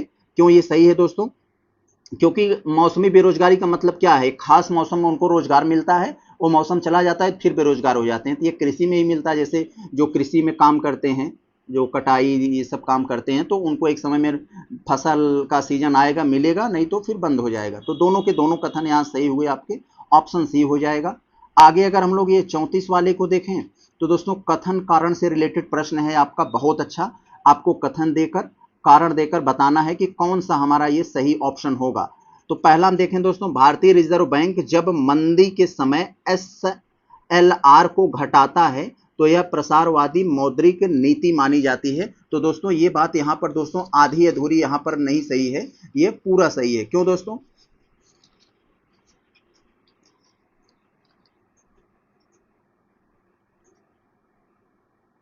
तो साथियों अगर हम लोग पहला वाला स्टेटमेंट ए को पढ़ें तो कह रहे हैं कि भारतीय रिजर्व बैंक जब मंदी के समय एसएलआर के बारे में आप लोगों ने खूब पढ़ा होगा, स्ट्यूटरी लिक्विड रेशियो, जिसे वैधानिक तरलता अनुपात कहते हैं। ये क्या होता है कि जो बैंक में पैसा जमा है जनता का, उसको एक निश्चित अनुपात में अपने पास बैलेंस बना के एक अनुपात में रखना पड़ता है कि कोई इमरजेंसी आ जाए, कोई पैसा जितना मांग ले तो उसको आसानी से भुगतान किया जा सके। इसी को ये कहा जाता है एसएलआर। तो एसएलआर घटाना मतलब क्या होता है? जब आरबीआई कहता है एसएलआर घटा दिया, यानी अपने पास थोड़ा कम रखो और जनता में पैसा ज्यादा ढकेलो, तो यही होता है दोस्तों। तो प्रसारवादी मौद्रिक नीति कब मानी जाती है? मतलब अगर एसएलआर अगर घट गया, इसका मतलब बैंक के पास जो स्टोर पैसा है वो चला गया जनता के पास, लोन ज्यादा देगी, जनता के पास ज्यादा जाएगा, तो वो प्रसारवादी नीति होगी, मार्केट में पैसा ज्यादा जाएगा। तो ये सही है। एसएलआर में कटौती, बैंकों के पास ऋण देने की अधिक धन उपलब्ध हो जाता है, यही बात है दोस्तों। कारण बिल्कुल सही है, कारण ए को एक्सप्लेन नहीं कर रहा है, यही बात मैं आपको समझाना चाह रहा था। एसएलआर में अगर कटौती होती है, यानी बैंक जो अपना पैसा एक अनुपात में बनाकर रखा है फिक्स के रूप में, तो उसमें कटौती हो जाती है, तो जो पैसा निकलता है तो वो जनता के बीच लोन के रूप में जाता है, तो वो ये ऋण देने के लिए अधिक पैसा उपलब्ध हो जाता है। दोनों सही हैं, तो आपका ए हो जाएगा। ए और आर दोनों सही हैं, आर ए की सही व्याख्या करता है। आगे दोस्तों अगर हम लोग देखें 35 का, तो इसमें कह रहे हैं कि निम्नलिखित कथनों पर विचार करें, बताएं कौन सा हमारा सही है। तो पहला देखें, जो 2011 की जनगणना के अनुसार भारत की जनसंख्या वृद्धि 2001 की तुलना में घटी है। तो दोस्तों जी बिल्कुल घटी है। 2001 में दोस्तों ये जो है कह सकते हैं कि 2001 में जब ये जनगणना हुई थी तो उस समय लगभग दोस्तों कह सकते हैं 21% जनसंख्या बढ़ी थी, 91 से 2001 के बीच 21% बढ़ी थी। जब 2011 में जनगणना हुई दोस्तों, तो 2001-2011 के बीच दोस्तों लगभग 17.5% के आसपास जनसंख्या बढ़ी, यानी घटी थी। तो तुलना में घटी थी जी, बिल्कुल घटी थी। 2011 की जनगणना के अनुसार भारत में पुरुषों की साक्षरता दर महिलाओं की तुलना में कम थी, तो दोस्तों जो कि गलत बात है। ऑल ओवर हम लोग देखेंगे जो साक्षरता है दोस्तों, उसमें अगर महिला पुरुष का अगर निकालेंगे तो पुरुषों की साक्षरता 82% थी लगभग, और महिलाओं की जो साक्षरता है वो लगभग 65% थी। तो इनका दोनों का रेशियो निकाल, दोनों को जोड़कर 2 से भाग दे देंगे तो आपका औसत आ जाएगा। तो फिलहाल ये पुरुषों का यहाँ मेल का 82, फीमेल का 65 तो कम था, तो ये वाला आपका गलत हो जाएगा। तो आपका जो आंसर होना चाहिए दोस्तों कौन सा होगा? केवल एक कथन सही है आपका। अगर हम लोग 36 वाले को देखें तो इसमें क्या कहा जा रहा है आपसे? कथन कारण से रिलेटेड प्रश्न है। तो कह रहे हैं कथन ए कारण आर पढ़कर हमें सही उत्तर देना है। तो पहला पढ़ें तो विषुवत रेखी जलवायु प्रदेश में वर्ष भर उच्च आर्द्रता और भारी वर्षा के कारण घने सदाबहार वन पाए जाते हैं। तो यस, विषुवत रेखी प्रदेश में वर्ष भर दोस्तों हाई टेम्परेचर होता है और वर्षा भी बहुत अधिक होती है, ये सही है। इस जलवायु प्रदेश में वर्षा मुख्य रूप से पश्चिमी विक्षोभ के प्रभाव से होती है। तो दोस्तों पश्चिमी विक्षोभ के प्रभाव से जो हमारे यहाँ ठंड में वर्षा होती है उससे होती है, ये उसके कारण ये नहीं होती है। तो दोस्तों ये बात यहाँ पर ये आधी अधूरी है, तो ये गलत हो जाएगा। इस क्षेत्र में वर्षा पश्चिमी विक्षोभ के नहीं कह सकते हैं, संवहनी धारा जो चलती है, संवहनी जो धाराएं चलती हैं उसके जरिए होती है, तो यहाँ पश्चिमी विक्षोभ नहीं होगा। ये तो हमारा तब ए सही हुआ, आर गलत हो गया। तो कौन सा हमारा सही होगा? ए सही, आर गलत, डी हो जाएगा। बहुत अच्छा। आगे दोस्तों अगर हम लोग 37 वाले में देखें तो कह रहे हैं बहुत अच्छा, वन लाइनर प्रश्न है ये। बड़े शिकारों की भूमि, तो बड़े शिकारों की भूमि किसे कहा जाता है दोस्तों? बड़े शिकारों की भूमि किसे कहा जाता है?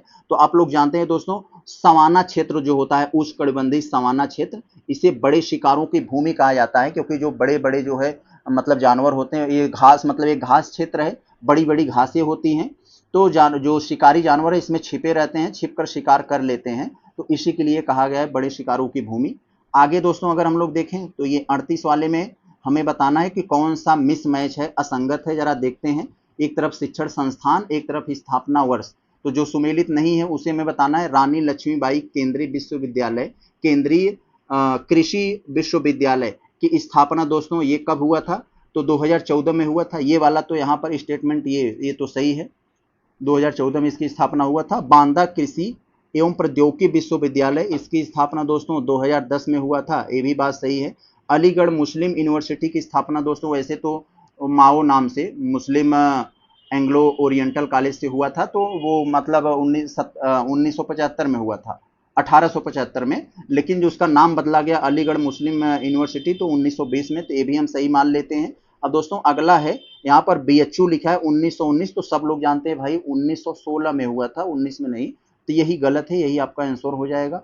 आगे अगर हम लोग देखें 39 वाले में, तो इसमें करें कथनों पर विचार करें, बताएं कौन सा सही है। ए वाला देखें, उष्णकटिबंधीय चक्रवात महासागरों में उष्णकटिबंधीय क्षेत्रों में उत्पन्न होते हैं, बिल्कुल सही। दूसरा करें, उष्णकटिबंधीय चक्रवातों को ऊर्जा मुख्य रूप से वायुमंडलीय दाब के अंतर से प्राप्त होती है, जो कि दोस्तों बात गलत है। उष्णकटिबंधीय वर्षा आप लोग जानते हैं गुप्त उष्मा से, वहाँ जो वाष्प होते हैं उसकी गुप्त उष्मा से प्राप्त होती है, ये बात गलत हो गई। संघनन प्रक्रिया से, संघनन प्रक्रिया के द्वारा चक्रवातों को ऊंचे कपासी मेघों से ऊर्जा प्राप्त करते हैं, जिससे उनकी तीव्रता बढ़ती है। तो दोनों यहाँ हमारा ए और 3 सही है, तो ए और 3 यहाँ पर हमारा सही हो जाएगा। तो हमारा आंसर दोस्तों यहाँ पर 39 का जो होना चाहिए, 39 का हमारा आंसर, अगला पेज पर देखें हमारा कौन है, कौन होना चाहिए दोस्तों, ये 39 का दोस्तों हमारा यहाँ पर हो जाएगा ये 1 और 3, सी वाला हो जाएगा, बहुत अच्छा। आगे दोस्तों अगर हम लोग देखें 40 वाले में, तो इसमें भी मैचिंग वाला प्रश्न है, हम लोग तुरंत मैचिंग वाले को क्रैक कर देंगे यहाँ पर, तो बड़ा ही आसान होते हैं ये प्रश्न, आपका छूटना नहीं चाहिए। संस्थान है और उनका लोकेशन है, कहाँ पर वो अवस्थित हैं। तो आप लोग जानते हैं दोस्तों, जो आप लोग अच्छे से जानते हैं उसी को पहले मिला दीजिए। राष्ट्रीय डेयरी अनुसंधान संस्थान, ये हरियाणा के करनाल में है, यस। अब दोस्तों यहाँ है राष्ट्रीय चारागाह अनुसंधान संस्थान, आप लोग खूब जाते हैं, झांसी, किसी को चकमा देना, झांसा देना, जैसे चकमा और जैसे झांसा, तो दोनों बात एक ही हो जाती है, ऐसे आप ट्रिक अपना लीजिएगा।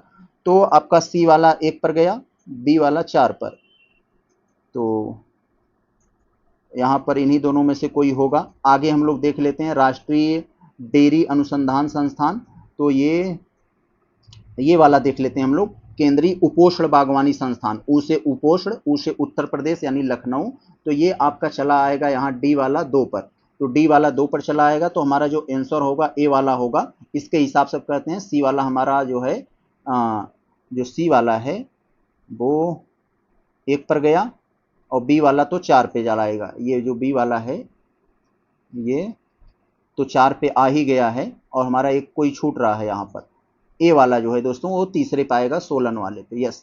आगे चले हम लोग देखते हैं 41वां दोस्तों, अगर हम लोग देखें तो इसमें कहा जा रहा है आपसे, निम्नलिखित में से कौन एशिया महाद्वीप के किसी देश की राजधानी नहीं? एशिया महाद्वीप की राजधानी किसी देश की राजधानी है तो नहीं हमेशा आता है, तो वही बोलने का आदत पड़ गई है। तो एशिया की ऐसे कौन सा यहाँ पर मतलब राजधानी का नाम है जो एशिया देश की राजधानी है, उसे हमें बताना है। तो दोस्तों टोक्यो नाम दिया है यहाँ पर, आप लोग टोक्यो को देखते ही समझ गए होंगे, यहाँ पर कैनबरा, बैंकॉक, वेलिंगटन। तो दोस्तों बैंकॉक तो आप लोग समझ गए होंगे, देख गए दोस्तों यहाँ पर बैंकॉक तो बड़ा ही एक लोग वहाँ पर जाते हैं अपना हनीमून बनाने के लिए, खासकर जो इंडिया में एक तरह का ट्रेंड चल रहा है, तो वहाँ जाते हैं। तो दोस्तों यहाँ पर जो है दोस्तों, यहाँ यहीं पर हमें अब देखना है यहाँ, तो टोक्यो दोस्तों जानते हैं ये जापान की राजधानी है, ये जापान की राजधानी, जो जापान एशिया में ही पड़ता है, तो ये आपका आंसर हो जाएगा। बैंकॉक मैंने पहले बताया, हर कोई जानता है दोस्तों ये बैंकॉक कहाँ है, ये थाईलैंड की राजधानी है दोस्तों, ये भी एशिया में ही पड़ता है, नॉर्थ ईस्ट में। अब दोस्तों यहाँ जो कैनबरा दे दिया है दोस्तों, ये कैनबरा पर यहाँ पर थोड़ा सा यहाँ आपको समझना पड़ेगा, कैनबरा दोस्तों कहाँ है, ये ऑस्ट्रेलिया की राजधानी है, कहाँ, ये ऑस्ट्रेलिया की राजधानी है, तो ये तो ऑस्ट्रेलिया में पड़ गया। वेलिंगटन दे दिया है दोस्तों, वेलिंगटन कहाँ है दोस्तों, ये न्यूजीलैंड की राजधानी है, और जो कि ओशेनिया में आता है, कह सकते हैं ऑस्ट्रेलिया में आता है, तो 1 और 3 आपका आंसर हुआ बी वाले में। आगे अगर हम लोग 42 वाले को देखें, तो इसमें करें निम्नलिखित में से कौन सा कथन भारत के मानसून तंत्र के बारे में सही नहीं है? तो मानसून तंत्र के बारे में कौन सा सही नहीं है, जरा हम लोग देखें। दक्षिणी गोलार्ध से आने वाली व्यापारिक हवाएं भारत की ओर आकर्षित होती हैं। तो यस, ये वाला तो हमारा स्टेटमेंट यहाँ पर सही हो जाएगा, ये सही है। तो भारत में मानसून आने का कारण ग्रीष्मकालीन वायु दाब और इससे संबंधित है। तो अगर हम लोग यहाँ पर ये वाला देखें, पहला तो हमारा यहाँ सही हो गया। अब दोस्तों हम लोग दूसरा को अगर देखें तो भारत में करें मानसून आने का मुख्य कारण पश्चिमी विक्षोभ है। नहीं दोस्तों, पश्चिमी विक्षोभ कहाँ है? पश्चिमी विक्षोभ से तो ठंडी में थोड़ा बहुत वर्षा हो जाती है, उससे है। तो ये नहीं होता है, मानसून आने का कारण ये नहीं है। तो यही आपका आंसर हो जाएगा, यही गलत है। और बंगाल की खाड़ी से आने वाली हवाएं उत्तर और पूर्वोत्तर भारत में वर्षा करा देती हैं, यस। और मानसूनी हवाएं उत्तरी पश्चिमी भारत में ग्रीष्मकालीन निम्न वायुदाब की ओर कारण आकर्षित होती हैं। सब सही है, बी वाला यहाँ आपका गलत था। तो चलिए दोस्तों, अब हम लोग देखते हैं अगला यहाँ पर क्या होगा हमारा। आगे अगर हम लोग देखें तो 23 से ये 43 वाले प्रश्न में हमारा क्या कह रहे हैं, क्वेश्चन नंबर 43 में कह रहे हैं कि निम्नलिखित में से कौन सा हिमालय की जलवायु पर प्रभाव डालने वाला प्रमुख कारक है। तो हिमालय की जलवायु पर प्रमुख प्रभाव डालने वाला प्रमुख कारक यहाँ पर क्या है दोस्तों? तो ये बताना, यहाँ पश्चिमी विक्षोभ, मानसूनी हवाएं, ऊंचाई और अक्षांशीय स्थिति, उपर्युक्त सभी। तो दोस्तों यहाँ पर सभी हो जाएगा, ऑप्शन डी आपका आंसर हो जाएगा। 43 का आपका हो जाएगा ऑप्शन डी, सभी डालते हैं। 44 का अगर हम लोग देखें तो यहाँ पर भी मैचिंग वाला सा प्रश्न है, तो इसको भी हम लोग आसानी से करेक्ट कर सकते हैं। तेल शोधन कारखाना दे दिया है, तेल शोधनशाला दे दिया है, कंपनी दे दिया है। तो कौन सा तेल शोधन कौन सी कंपनी चलाती है, इसके बारे में हमें बता देना है। तो चलते हैं हम लोग देखते हैं, एक एक चीज़ों को बड़े ही ध्यान से देखेंगे हम लोग। तो मथुरा रिफाइनरी, जो सो जानते हैं उत्तर प्रदेश मथुरा में इंडियन ऑयल कॉरपोरेशन लिमिटेड के अंडर में है। जामनगर रिफाइनरी दोस्तों, ये रिलायंस इंडस्ट्री। और वाडिनार रिफाइनरी, ये नायरा एनर्जी लिमिटेड। और नागटिनम रिफाइनरी चेन्नई में है। तो ये सब सीधे सीधे मिले हुए हैं, तो आपका ऑप्शन ए हो जाएगा। आगे अगर हम लोग देखें 45 वाले में, तो करें निम्नलिखित में से कौन सा कोयला उत्पादक क्षेत्र ओडिशा राज्य में स्थित नहीं है।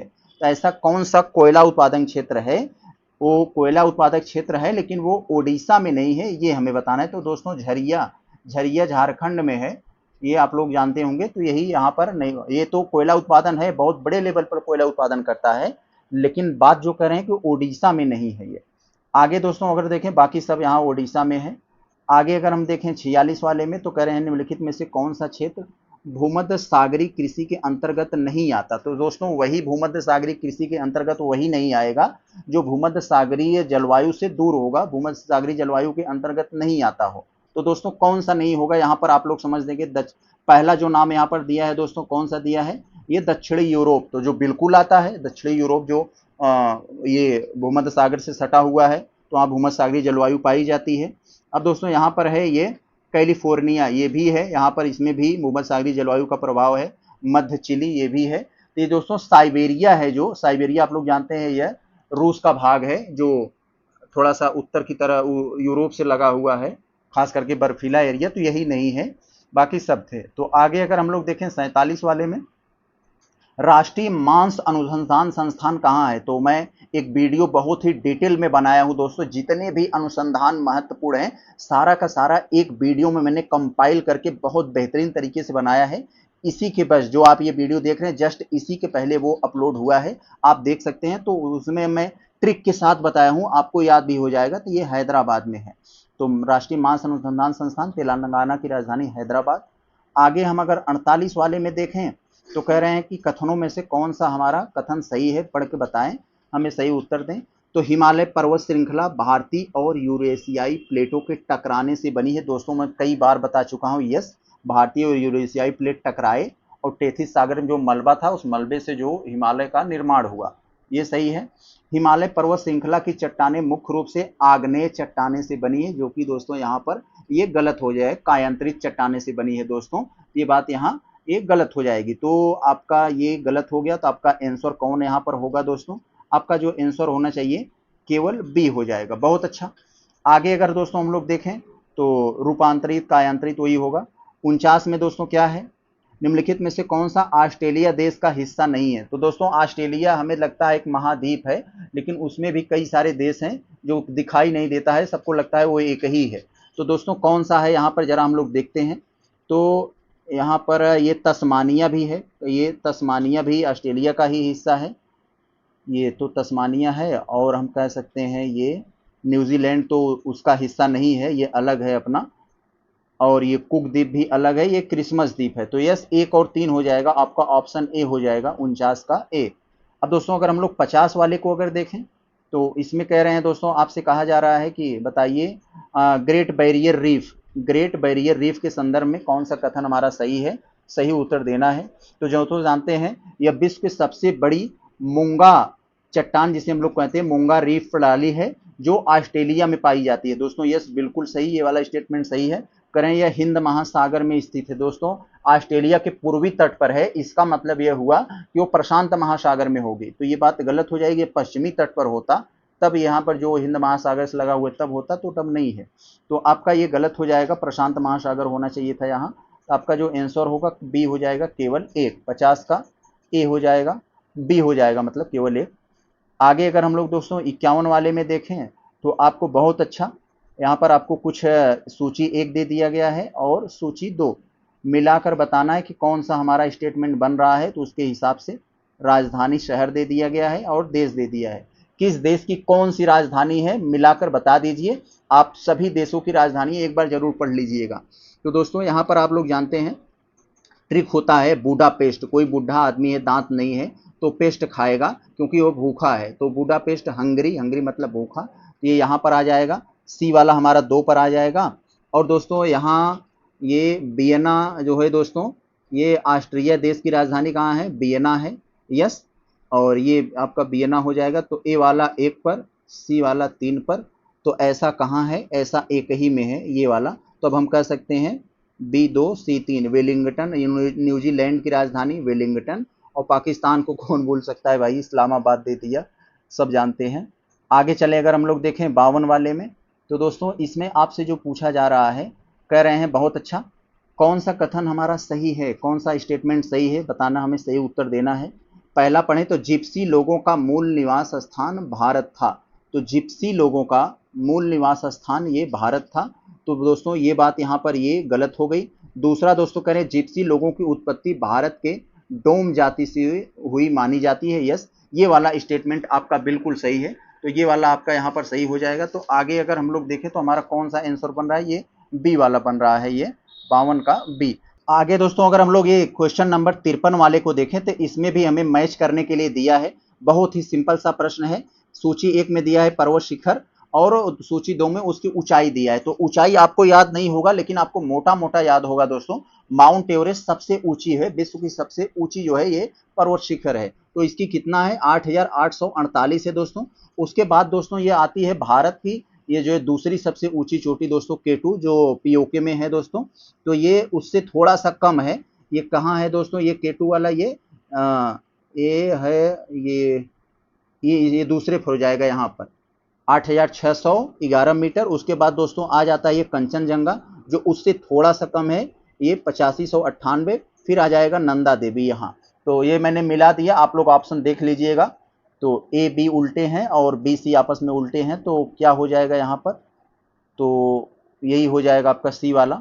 आगे दोस्तों अगर हम लोग देखें, आगे अगर हम लोग देखें 54 वाले में आपसे क्या कहा जा रहा है, मालाबार तट के पास, मालाबार तट के पास स्थित लक्षद्वीप के संदर्भ में कथनों में से कौन सा विचार कीजिए और हमें सही उत्तर दीजिए।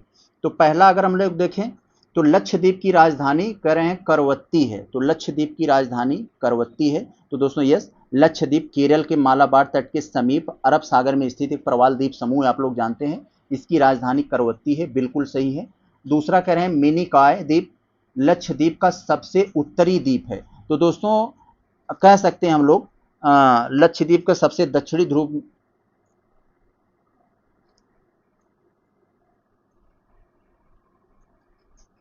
तो दोस्तों दूसरा वाला अगर हम लोग स्टेटमेंट देखें तो कह रहे हैं मिनिकॉय द्वीप लक्षद्वीप का सबसे उत्तरी द्वीप है। तो आप लोग जानते हैं मिनिकॉय दोस्तों, यह 9 डिग्री चैनल के द्वारा द्वीप से अलग होता है अपने।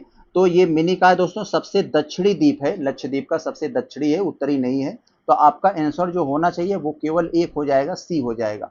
आगे अगर हम लोग दोस्तों 55 वाले में देखें तो इसमें कहा जा रहा है आपसे, कह रहे हैं कि कथन कारण से रिलेटेड है। कथन पढ़िए, कारण पढ़िए, बताइए हमारा कौन सा आंसर सही है। टोडा जनजाति नीलगिरी पहाड़ियों में पाई जाती है, कई बार पढ़े होंगे आप, आंसर यही है, सही कथन है।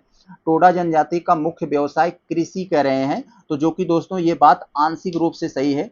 कृषि दोस्तों जो कह सकते हैं, जो टोडा जनजाति है उसका व्यवसाय मुख्य रूप से कृषि नहीं है, यह पशुपालन काम करती है, यह पशुपालन का काम करती है, तो याद रखे रहेंगे इसे। तो हमारा कौन सा, ए सही है लेकिन आर गलत हो गया, तो हमारा सही हो जाएगा ऑप्शन डी वाला।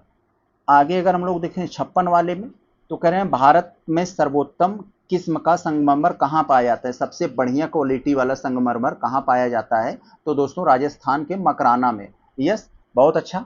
आगे दोस्तों अगर हम लोग देखें ये 57 वाले में, तो इसमें भी वही इस कथन से रिलेटेड सवाल आपको दिए गए हैं, बताना है कौन सा सही है। तो प्रेरी और पंपास, ये घास के मैदान है दोस्तों, जानते हैं आप लोग, प्रेरी और पंपास दोनों ही घास के मैदानों में कृषि के लिए अत्यधिक अनुकूल मिट्टी पाई जाती है, तो कृषि के लिए अत्यधिक अनुकूल मिट्टी पाई जाती है दोस्तों यहाँ पर।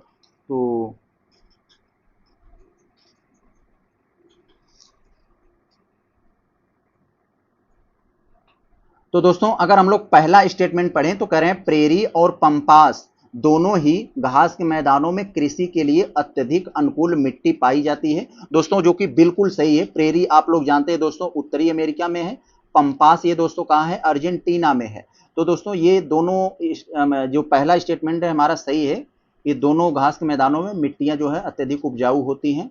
दूसरा स्टेटमेंट करेंगे प्रेरी घास के मैदान उत्तरी अमेरिका तथा पंपास घास का मैदान दक्षिण अमेरिका में है। यस, दक्षिण अमेरिका में ही है दोस्तों, लेकिन अर्जेंटीना में है, अर्जेंटीना दक्षिण अमेरिका में ही पड़ता है, तो आपका आंसर जो हो जाएगा सी वाला, दोनों के दोनों सही हैं। अगर हम लोग 58 को देखें तो कह रहे हैं पुलकेशियन द्वितीय के संदर्भ में हमें बताना है कि और पढ़ के बताना है कि हमारा आंसर कौन है। इसका स्टेटमेंट जो है नेक्स्ट पेज पर है, तो यहाँ हम लोग देखते हैं पुलकेशियन द्वितीय के बारे में, तो हमें यहाँ पर उसके बारे में लिखा गया है। तो जानते हैं एहोल अभिलेख पुलकेशियन द्वितीय की विजय का विस्तृत वर्णन करता है, और इसके दरबारी कवि थे दोस्तों रवि कीर्ति, इन्हीं ने उसको यह अभिलेख जो है मतलब कह सकते हैं छपवाया था, तो बिल्कुल सही है ये। दूसरा में कह रहे हैं इस अभिलेख में पुलकेशियन द्वितीय को सत्याश्रय की उपाधि से संबोधित किया गया था, तो किस उपाधि से दोस्तों कह रहे हैं, यह मतलब जहाँ सत्य, मतलब यहाँ सत्याश्रय का मतलब जहाँ सत्य आश्रय मिलता हो, उपाधि से संबोधित किया गया है, जो उनकी महानता को दोस्तों दर्शाता है। तो ये बात दोनों के दोनों स्टेटमेंट यहाँ सही हुए, आपका ऑप्शन ए हो जाएगा। आगे अगर हम लोग देखें 59 वाले में, तो इसमें आपको कथन कारण से रिलेटेड सवाल पूछा जा रहा है। तो अगर हम लोग देखें तो कह रहे हैं कि कथन बताइए और कारण बताइए, हमें सही आंसर दीजिए। तो रबतक, आप लोग क्या लिखे हैं दोस्तों, ये रबातक अभिलेख कनिष्क के शासनकाल का एक महत्वपूर्ण स्रोत है, जो उसके धार्मिक और प्रशासनिक नीतियों का वर्णन करता है दोस्तों। यस दोस्तों, रबातक अभिलेख दोस्तों अफगानिस्तान के दोस्तों कहाँ, अफगानिस्तान के बलगान में स्थित है, जो कुषाण कालीन का, आप लोग जानते हैं नाम में ही कनिष्क लग गया तो कुषाण काल का है ये, तो वही है दोस्तों। तो धार्मिक और प्रशासनिक नीतियों का वर्णन करता है दोस्तों, बिल्कुल सही स्टेटमेंट है।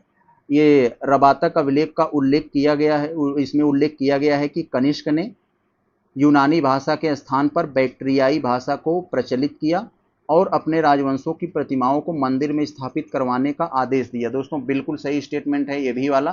तो दोस्तों पहला स्टेटमेंट दूसरा स्टेटमेंट दोनों यहाँ के दोनों स्टेटमेंट आपके यहाँ पर सही हो गए। तो जहाँ दोस्तों हमारा आंसर जो होना चाहिए ये 59 वाले का, तो ये इसका थोड़ा सा हम लोग यहाँ पर देखते हैं, डी वाले में है, तो यहाँ पर चला आया, यहाँ पर है ए वाले में, ए और आर दोनों सही है, आर ए की सही व्याख्या भी कर रहा है ये इसका। आगे अगर हम लोग दोस्तों देखें 60 वाले में, तो इसमें आपसे कहा जा रहा है, क्वेश्चन नंबर 60 में आपसे कह रहे हैं कि निम्नलिखित कथन पर विचार दीजिए, मतलब पढ़िए, बताइए कि वर्तमान उत्तर प्रदेश में स्थित नहीं है। तो कौन सा ऐसा स्थल है जो उत्तर प्रदेश में, वर्तमान उत्तर प्रदेश में स्थित नहीं है। तो दोस्तों आप लोग जानते हैं मददहा, ये जो वर्तमान उत्तर प्रदेश का प्रतापगढ़ जिला है वहाँ पर है ये, तो यहाँ पर है। दमदमा भी वहीं पर है दोस्तों, यस ये भी वहीं पर है। और अगर हम लोग देखें तो ये सराय नाहर भी यहीं पर है दोस्तों उत्तर प्रदेश में। ये बागोर दोस्तों यहाँ पर नहीं है, तो जो आपका आंसर होगा दोस्तों ऑप्शन सी हो जाएगा। ये 60 का जो आपका ऑप्शन सी है, यही जो बागोर नाम का है दोस्तों, यही आपके उत्तर प्रदेश में नहीं है, बाकी सब हैं। तो आप लोग यहाँ पर ये इस बात को समझ गए होंगे अच्छे से। आगे दोस्तों अगर हम लोग देखें तो यहाँ जो बागोर एक दिमाग में दोस्तों जो आ रहा है, ये कहाँ से हो सकता है? यह तो दोस्तों ये बागोर राजस्थान से है, याद रखिए, याद आ गया, यहाँ पर राजस्थान से है। कह रहे हैं कि ख्वाजा बहाउद्दीन नक्शबंद के संदर्भ में आपको कुछ कथन दिए गए हैं, बताइए हमारा कौन सा कथन यहाँ पर सही होगा। तो आप लोग जानते हैं दोस्तों, ख्वाजा बहाउद्दीन नक्शबंद जो है नक्शबंदी सिलसिले का दोस्तों इन्होंने स्थापना किया था। ये एक सूफी संत, जो सूफी मत था उसी का एक भाग है। तो पहला स्टेटमेंट पढ़ेंगे तो कह रहे हैं नक्शबंद सिलसिले की स्थापना 14वीं सदी में ख्वाजा बहाउद्दीन नक्शबंद ने की थी। यही बात मैंने बताया आपको, बिल्कुल सही है। नक्शबंद सिलसिला दोस्तों वहदत उल शुतूह, जिसे प्रत्यक्षवादी दर्शन कहा जाता है, इसके सिद्धांत का प्रतिपादन नहीं करता है। ये बात यहाँ पर गलत हो गई दोस्तों, क्योंकि दोस्तों नक्शबंद सिलसिला जो है ये परंपरावादी सिद्धांत को मानता है। वह यहाँ पर जो लिख दिए हैं प्रत्यक्षवादी यानी प्रैक्टिकल दर्शन को नहीं मानता है, यह प्रैक्टिकल को नहीं मानता, जबकि यह परंपरावादी जो रूढ़िवादी सिद्धांत है उसको फॉलो करता है। तो यहाँ पर आपका बी हो जाएगा, ऑप्शन बी केवल एक। आगे अगर हम लोग देखें दोस्तों 62 में, तो आपको कह रहे हैं बहुत ही कॉमन सेंस लगाएंगे तो सॉल्व हो जाएगा। जैन धर्म के तीर्थंकर का हमें क्रोनोलॉजी में सेट करना है। तो शांतिनाथ दे दिए हैं, ऋषभनाथ, पार्श्वनाथ, महावीर स्वामी। तो इनको मैं बताना है कि सबसे पहले कौन थे, फिर कौन, फिर कौन। तो आप लोग जानते हैं दोस्तों ऋषभनाथ, ये जो है ये जैन धर्म के पहले तीर्थंकर हैं दोस्तों। और ये तो यानी अब दूसरा वाला हमारा पहले नंबर पर होना चाहिए। तो ये दूसरा पहले कहाँ है? यहाँ है, तो यही आपका आंसर होगा। और ये तीसरा दोस्तों ये जानते हैं 24वें हैं सबसे अंतिम, तो तीसरा सबसे अंतिम है। तो आप लोग समझ गए होंगे, आंसर यही होगा आपका। आगे अगर हम लोग देखें दोस्तों ये 63 वाले में, तो इसमें कह रहे हैं कि पुराणों के संदर्भ में आपको कुछ स्टेटमेंट दिए गए हैं, पढ़कर आपको सही आंसर देना है। तो पहला स्टेटमेंट कह रहे हैं दोस्तों, पुराणों का संकलन किसी एक कालखंड में नहीं बल्कि चौथी 5वीं शताब्दी के आसपास हुआ, और बाद में वह पुराण 14वीं 16वीं शताब्दी तक लिपिबद्ध किए गए। तो बिल्कुल सही स्टेटमेंट है ये, पुराणों के संदर्भ में। दूसरा कह रहे हैं पुराणों में गुप्त शासकों तक वंशावलियां मिलती थी, जिससे यह अनुमान लगाया जा सकता है कि इनकी लिपिबद्धता उसी काल में पूर्ण हो गई और उसके बाद कोई पुराण नहीं लिखा गया। तो दोस्तों ये बात यहाँ पर गलत है, ये दूसरा स्टेटमेंट आपका गलत हो जाएगा। दोस्तों ये दूसरा स्टेटमेंट गलत क्यों होगा? क्योंकि गुप्त काल के बाद भी कई सारे जो है ये लिपिबद्ध लिखे गए दोस्तों। ये हम लोग जिसे कहते हैं दोस्तों ये पुराण जो है अंतिम रूप से गुप्त काल के बाद भी मिले हैं। तो भागवत और स्कंद पुराण ऐसे गुप्त काल के बाद में भी लिपिबद्ध किए गए। तो ये यहाँ पर गलत होगा, तो आपका ऑप्शन केवल सी हो जाएगा, केवल एक। आगे अगर हम लोग देखें तो ये 64 वाले में दोस्तों मॉडर्न हिस्ट्री से संबंधित प्रश्न है। आप लोग जानते हैं दोस्तों भिकाजी रुस्तम कामा, जिन्हें दोस्तों हम लोग जो है भारतीय क्रांति की मां कहा जाता है इन्हें। तो इन्हीं के संदर्भ में कुछ स्टेटमेंट है, बताएं कौन सा सही है। तो पहला स्टेटमेंट आप लोग देखेंगे तो 22 अगस्त 1907 को इन्होंने पेरिस में आयोजित अंतरराष्ट्रीय सोशलिस्ट कांग्रेस में भारतीय स्वाधीनता का झंडा फहराया था। जी दोस्तों बिल्कुल, इसीलिए इन्होंने इनको भिकाजी कामा को भारतीय क्रांति की मां कहा जाता है, और उन्होंने यूरोप एवं अमेरिका में भी भारतीय स्वतंत्रता आंदोलन का ये संचालन किया था। तो दोस्तों यहाँ पर बिल्कुल सही है दोस्तों। ये और इनका निधन 1936 में हुआ था। किसी एग्जाम में पूछा गया है कब निधन हुआ था, 1936 में। 35 में वो भारत आई थी और 36 में इनका निधन हो गया था। दोनों स्टेटमेंट सही है हमारे, तो ऑप्शन डी हो जाएगा, दोनों के दोनों सही हैं। आगे दोस्तों अगर हम लोग देखें तो 65 वाले में दोस्तों आपको एका आंदोलन से संबंधित स्टेटमेंट दिया गया है। एका आंदोलन के संदर्भ में कौन सा कथन हमारा असत्य है, बताइए। तो दोस्तों आप लोग जानते हैं एका आंदोलन, नाम से ही लग रहा है। एका आंदोलन कब हुआ था दोस्तों? इसके नाम से ही लग रहा है, आपको पता लग गया होगा। तो ये एक यहाँ पर दिया गया है, एका आंदोलन का नेतृत्व पिछड़ी जाति के मदारी पासी ने किया था। तो ये वाला स्टेटमेंट तो बिल्कुल सही है, लेकिन हमसे कह रहे हैं कौन सा असत्य है, इसको बताना है। तो दोस्तों कौन सा असत्य है? अभी असत्य तो नहीं मिला, ये तो सत्य हो गया। आप लोग जानते हैं एका आंदोलन, अभी जैसे मैंने बताया कि ये नाम से ही लग रहा है, 1921 22 के आसपास ये आंदोलन हुआ था। तो एका आप लोग जानते हैं, कुछ मदारी लोग आते हैं अपना खेला दिखाने, तो एक्का लेकर आते हैं, जिसे हम लोग सगड़ी बोलते हैं। तो वो जो है उसी नाम से ये मिलता जुलता है कुछ। तो एका आंदोलन किसने? मदारी पासी ने किया था। तो यस, मदारी नाम इसमें है, तो मदारी लोग अक्सर एक्का लेके चलते हैं। तो इस बात से आप कनेक्शन कर लीजिएगा। इस आंदोलन का मुख्य केंद्र हरदोई, बाराबंकी, बहराइच, सीतापुर में था। यस, ये भी था। आप लोग जानते हैं दोस्तों। तो आंदोलनकारियों ने इसमें क्या था, जो लोग आंदोलन कर रहे थे वो लोग चाह रहे थे कि भाई आप लोग जो जमींदार होते थे बहुत ज्यादा राजस्व वसूल लेते थे, भू राजस्व, तो लोग चाहते थे भू राजस्व थोड़ा भू राजस्व न वसूला जाए, हमसे कैश लिया जाए। तो कैश देने के लिए आंदोलन किए थे, और मतलब पूरी तरह से लगान देना बंद नहीं किया था, वो लोग देना चाह रहे थे लेकिन कैश के रूप में देना चाह रहे थे। तो ये गलत हो जाएगा, आपका ऑप्शन यही सी हो जाएगा, सी उत्तर होगा। 66 में दोस्तों कहा जा रहा है खिलाफत आंदोलन से संबंधित है, बहुत अच्छा दोस्तों यह है, तो आप लोग इसके बारे में जानते होंगे। पहला वाला में लिखा है खिलाफत आंदोलन मुख्यतः मुसलमानों द्वारा चलाया गया एक धार्मिक आंदोलन था। जी बिल्कुल सही। इसका उद्देश्य तुर्की के खलीफा के पद की पुनः स्थापना के लिए ब्रिटिश सरकार पर दबाव बनाना था। बिल्कुल सही स्टेटमेंट है ये। आगे दोस्तों अगर हम लोग इसका अगला स्टेटमेंट देखें, जो यहाँ पर आधा दिया है आधा इधर दिया है, खिलाफत आंदोलन का प्रमुख नेताओं में हाजी शरीतुल्लाह भी शामिल थे जिन्होंने आंदोलन का नेतृत्व किया। तो दोस्तों ये बात गलत है, अली बंधुओं ने किया था, ये बात यहाँ पर गलत हो गया। शरीतुल्लाह आप लोग जानते हैं दोस्तों, ये फराइजी आंदोलन के संस्थापक थे, ये नहीं किए थे, तो आप लोग इनके बारे में पता होगा। तो आगे चले, मुसलमान ये जो मतलब खिलाफत आंदोलन था अली बंधुओं द्वारा चलाया गया था दोस्तों, आप लोग जानते हैं मोहम्मद अली, शौकत अली, उसके साथ कुछ और नेता थे लेकिन दो ही लोगों का नाम आता है।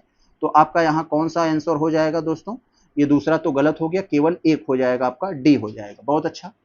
आगे देखें हम लोग दोस्तों 67 में जो आपसे पूछा जा रहा है, 67 में कर रहे पुर्तगाली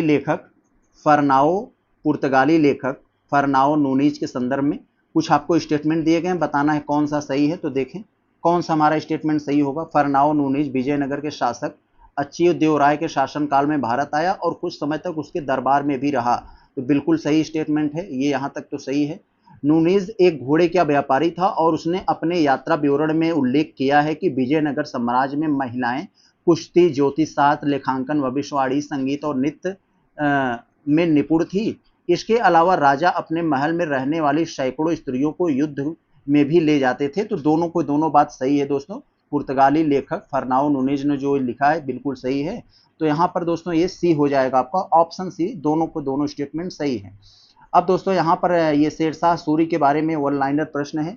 शेरशाह सूरी को अकबर का पूर्वगामी क्यों माना जाता है? क्योंकि उसके बहुत सारे जो उसने प्रशासनिक नीतियां बनाई थी अकबर ने उसको लागू किया था, क्योंकि इसी के बाद अकबर का शासन आया था। तो अकबर ने इसको बहुत सारी उसकी नीतियां जो बहुत ही मजबूत थी, जो पूरे मुगल काल तक लागू रही। तो यहाँ पर क्या है, उसकी प्रशासनिक सुधार के लिए, उसके धार्मिक सहिष्णुता के लिए, किसके लिए? तो उसके प्रशासनिक सुधार के लिए। 68 का आपका ऑप्शन यही हो जाएगा, प्रशासनिक सुधार। आगे देखें हम लोग अगर ये 69 में, तो इसमें कह रहे हैं कि कथन कारण वाले हैं। तो इसमें कथन कारण वाले में आपसे जो कहा जा रहा है, एक स्टेटमेंट देकर और कारण देकर पूछा जा रहा है कौन सा हमारा ये सही है। तो कौन सा हमारा सही है ये बताना है हमें। औरंगजेब की दक्षिण नीति में बीजापुर और गोलकुंडा के विरुद्ध आक्रामक अभियान प्रमुख रूप से शामिल थे। यस दोस्तों, औरंगजेब दक्षिण में दोस्तों बीजापुर और गोलकुंडा को जीतकर दोस्तों वहां पर अपना प्रभाव जमाना चाहता था। तो ये बात यहाँ पर बिल्कुल सही है। मुगल साम्राज्य के दक्षिण विस्तार में क्षेत्रीय शक्ति संतुलन और राजनीतिक स्थिरता को नियंत्रित करने के लिए औरंगजेब ने बीजापुर और गोलकुंडा को अंततः मुगल साम्राज्य में मिला लिया था लास्ट में। तो बिल्कुल मिला लिया था, ये स्टेटमेंट सही है और इसको एक्सप्लेन भी कर रहा है। तो आपका ऑप्शन ए हो जाएगा, ये 69 का आपका ऑप्शन ए हो जाएगा। बहुत अच्छा। आगे दोस्तों अगर हम लोग ये देखें 68 वाला, तो 60 कुछ तो यहाँ फॉल्ट हुआ है। यहाँ दोस्तों हम लोग देखो गलती कर दी है जल्दबाजी में, क्योंकि दोस्तों यहाँ पर लिखा है नहीं। तो हम अक्सर पहले जो ऑप्शन ए में दिया रहता है तो यही दिया रहता है कि दोनों सत्य हैं, और दूसरा पहले को फॉलो कर रहा है, एक्सप्लेन कर रहा है, तो हम लोग इसको जल्दबाजी में लगा दिए। तो इसको नहीं होगा दोस्तों, ये डी वाला होगा यहाँ पर ये। तो हम लोग जल्दबाजी में इसे कर लिए, तो ये पहला आपका नहीं, ये डी वाला उत्तर होगा। आगे अगर हम लोग देखें तो आपको दिया है दोस्तों क्वेश्चन नंबर ये 70 वाले में, सूची 1-2 को मिलाना है हमें। चले देखते हैं, मिला लेते हैं हम लोग। बहुत अच्छा। आगे दोस्तों यहाँ पर दिया है हमें मिलाने के लिए पदाधिकारी दिया है और कार्य दिया है। तो कौन से पदाधिकारी का कार्य क्या था उसको हमें मिला देना है यहाँ पर दोस्तों। तो चले हम लोग देखते हैं कैसे मिलाएंगे। यहाँ पर दिया है हमें जो है पेशवा।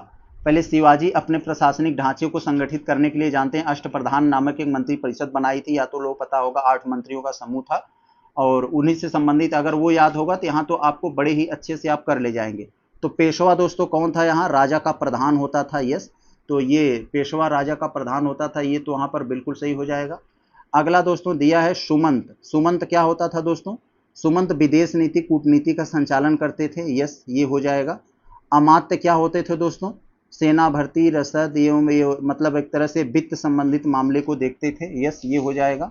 और दोस्तों अगला एक बचा है हमारा शर नौबत, सेना की भर्ती संगठन ये सब मामला वहाँ पर देखता था। तो जो दोस्तों यहाँ पर हमारा ऑप्शन होना चाहिए ये सही उत्तर, तो ए हमारा चौथे पर गया। यस, ये वाला ए चौथे पर आ गया और यही वाला यहाँ पर होगा और कहीं और ए चौथे में नहीं है। बी दो पर, 3 सी पर। यस, यही ए वाला होगा। बहुत अच्छा। आगे अगर हम लोग 71 को देखें तो कह रहे हैं दोस्तों अल्बुकर्क। अल्बुकर्क जानते हैं दोस्तों अल्बुकर्क के बारे में। अल्बुकर्क के संदर्भ में निम्नलिखित कथनों में से कौन सा हमारा ये कथन सही है, बताइए हमारा कौन सा सही होगा, उसके हिसाब से हमें ये सही ऑप्शन देना है। तो चले हम लोग देखते हैं सही ऑप्शन हमारा कौन सा होगा। हम लोग पहले स्टेटमेंट को पढ़ते हैं। अल्बुकर्क भारत में पुर्तगाली शक्ति का वास्तविक संस्थापक था। यस दोस्तों, अल्बुकर्क वास्तविक संस्थापक था ये पुर्तगाली शक्ति का, जिसने भारत में एक प्रादेशिक शक्ति के रूप में पुर्तगाली राज की स्थापना की। बिल्कुल, उसने 1510 में बीजापुर आदिल शाह सुल्तान से गोवा को जीतकर भारत में पुर्तगाली क्षेत्रीय शासन की नींव रखी। दोनों के दोनों स्टेटमेंट सही हैं आपके। आपका जो आंसर होगा ये ऑप्शन बी हो जाएगा। 71 का आपका बी हो जाएगा। बहुत अच्छा। आगे दोस्तों अगर हम लोग देखें तो 72 में हमारा क्या है, कुछ कंपनी दिया गया है। तो कंपनियों के मतलब क्रोनोलॉजी में हमें सेट करना है, बताना है कौन कंपनी पहले आई थी कौन बाद में, उसके हिसाब से। तो यहाँ लिवेंट कंपनी दिया है दोस्तों। यह स्थापित हुई थी कंपनी जो है स्थल मार्ग से व्यापार करती थी सबसे पहले। यह 1592 में इसकी स्थापना 1592 में हुई थी। और ईस्ट इंडिया कंपनी को तो कौन भूल सकता है दोस्तों, ये 1600 में इसकी स्थापना हुई थी। 1600 रुपये में नहीं, सन 1600 में। न्यू कंपनी दोस्तों ये जो यहाँ पर है ये न्यू कंपनी, ये 1698 में इसकी स्थापना, ये 1698 में हुई थी। और लास्ट में ये यूनाइटेड ईस्ट कंपनी है दोस्तों, इसकी स्थापना 1708 ईस्वी में हुई थी। तो 1708 तो आपको पता चल गया होगा, सब ट्रेंड के हिसाब से ही है। तो 1 2 3 4 1 2 3 4 ए वाला हो जाएगा हमारा। आगे अगर हम लोग देखें तो हमारा कौन सा है दोस्तों, ये 73 वाले में दोस्तों अच्छा है हमारा। विजयनगर शासक कृष्णदेव राय की कराधान व्यवस्था में भूमि को विभाजित किया गया था। तो विजयनगर शासक के कृष्णदेव राय के कराधान व्यवस्था में भूमि को किन भागों में विभाजित किया गया था, तो ये हमें बताना है दोस्तों। बहुत अच्छा। तो आप लोग जानते हैं भू राजस्व प्रणाली में कृष्णदेव राय ने शासनकाल में भूमियों को उसकी उत्पादकता के आधार पर श्रेणियों में विभाजित किया था। सिंचित भूमि जो सबसे ज्यादा उपजाऊ होती थी दोस्तों, नाम से ही लग रहा है सिंचित, जिसको सींचा जाता है, सींचा उसी को जाता होगा जो ज्यादा उपजाऊ होगी, तो इसका ज्यादा टैक्स होता था। फिर दोस्तों सबसे ज्यादा मतलब ये तो हो गया इसका। और दूसरा दोस्तों शुष्क भूमि जो मतलब कम उपजाऊ होती थी, तो ये हो गया। उसके बाद उद्यान जहाँ फल फूल उगते थे। उसके बाद ऊसर, नाम से ही लग रहा है ऊसर। तो आप देखते ही यहाँ पर मार देंगे, आपके दिमाग में ये बनेगा। तो ये 73 हो गया। अगर हम लोग ये 74 वाले को यहाँ देख लें तो इसमें दोस्तों कहा जा रहा है आपसे कथन कारण वाले प्रश्न हैं इधर। तो इसमें आपको दिया गया है, स्टेटमेंट दिए गए हैं और आपको दिया गया है यहाँ पर कारण। तो स्टेटमेंट को पढ़ोगे तो कह रहे हैं सल्तनत काल में भारत की सबसे छोटी इकाई ग्राम थी जो स्वशासन तथा पैतृक अधिकारियों की व्यवस्था के अंतर्गत थी। तो यस दोस्तों बिल्कुल स्टेटमेंट ये वाला आपका तो स्टेटमेंट बिल्कुल सही है, यह आपका सही हो गया। अगर हम लोग कारण को देखें तो ग्राम स्तर पर चौधरी भू राजस्व का सर्वोच्च अधिकारी था, जिसने राज्य कर्मचारियों के किसानों से प्रत्यक्ष संपर्क में नहीं था बल्कि वंशानुगत और परंपरागत रूप से नियुक्त अथवा ग्राम जिले के अधिकारियों के माध्यम से वसूलते थे। तो दोस्तों ये वाला जो है आपका यहाँ पर जो कारण दिया गया है, कारण आपका यहाँ पर बिल्कुल सही है। तो जो आपका आंसर होना चाहिए दोस्तों, जो आपका आंसर होना चाहिए वो सी हो जाएगा, ऑप्शन सी, क्योंकि ये ए तो सही है, आर भी सही है, आर ए को एक्सप्लेन भी कर रहा है। तो यही हो, देखिए यहाँ पर इसमें सी में डाल दिया है। तो ज़्यादातर सबके दिमाग में होता है कि ये ए में रहता है, तो ए में लगा देते हैं लोग। आगे अगर हम लोग देखें दोस्तों 75 वाले में, तो इसमें आपसे कहा जा रहा है कि कथन कारण वाले फिर भी यही है, कथन है फिर कारण है। कथन में कह रहे हैं कि वंदे भारत समाचार पत्र का प्रथम प्रकाशन 6 अगस्त 1906 को हुआ था। तो 6 अगस्त 1906 को हुआ था। यस, ये बात तो सही है। वंदे भारत हम लोग कह रहे हैं, दिमाग में वही बना है। तो वंदे मातरम समाचार पत्र का प्रथम प्रकाशन 6 अगस्त 1906 को हुआ कलकत्ता से, बिल्कुल सही। दूसरा कह रहे हैं कि ब्रिटिश काल में वंदे मातरम समाचार पत्र को राष्ट्रवादी विचारधारा के प्रचार प्रसार के कारण प्रतिबंध कर दिया गया था। यस, तो यही है यहाँ पर, इसके कारण भी दिया है यहाँ पर। तो पहला सही है हमारा, आर भी सही है, आर इसको एक्सप्लेन भी कर रहा है।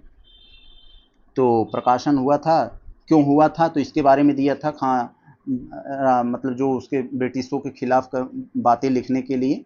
तो यहाँ पर सही है, सी हमारा आंसर हो जाएगा, सही व्याख्या भी कर रहा है। आगे दोस्तों हम लोग देखें 76 वाले में। तो 76 वाले में हमसे क्या पूछ रहे हैं कि अरोड़ा आसफ अली के संदर्भ में हमें कुछ स्टेटमेंट दे दिए गए हैं, कह रहे हैं बताइए कौन सा सही है। तो पहला वाले में दिए हैं दोस्तों, पहला स्टेटमेंट कि 1942 में भारत छोड़ो आंदोलन में वह स्वयं और सुचेता कृपलानी भूमिगत आंदोलन के प्रमुख महिला संगठन का मतलब कार्यकर्ता थी। दोस्तों बिल्कुल सही स्टेटमेंट है।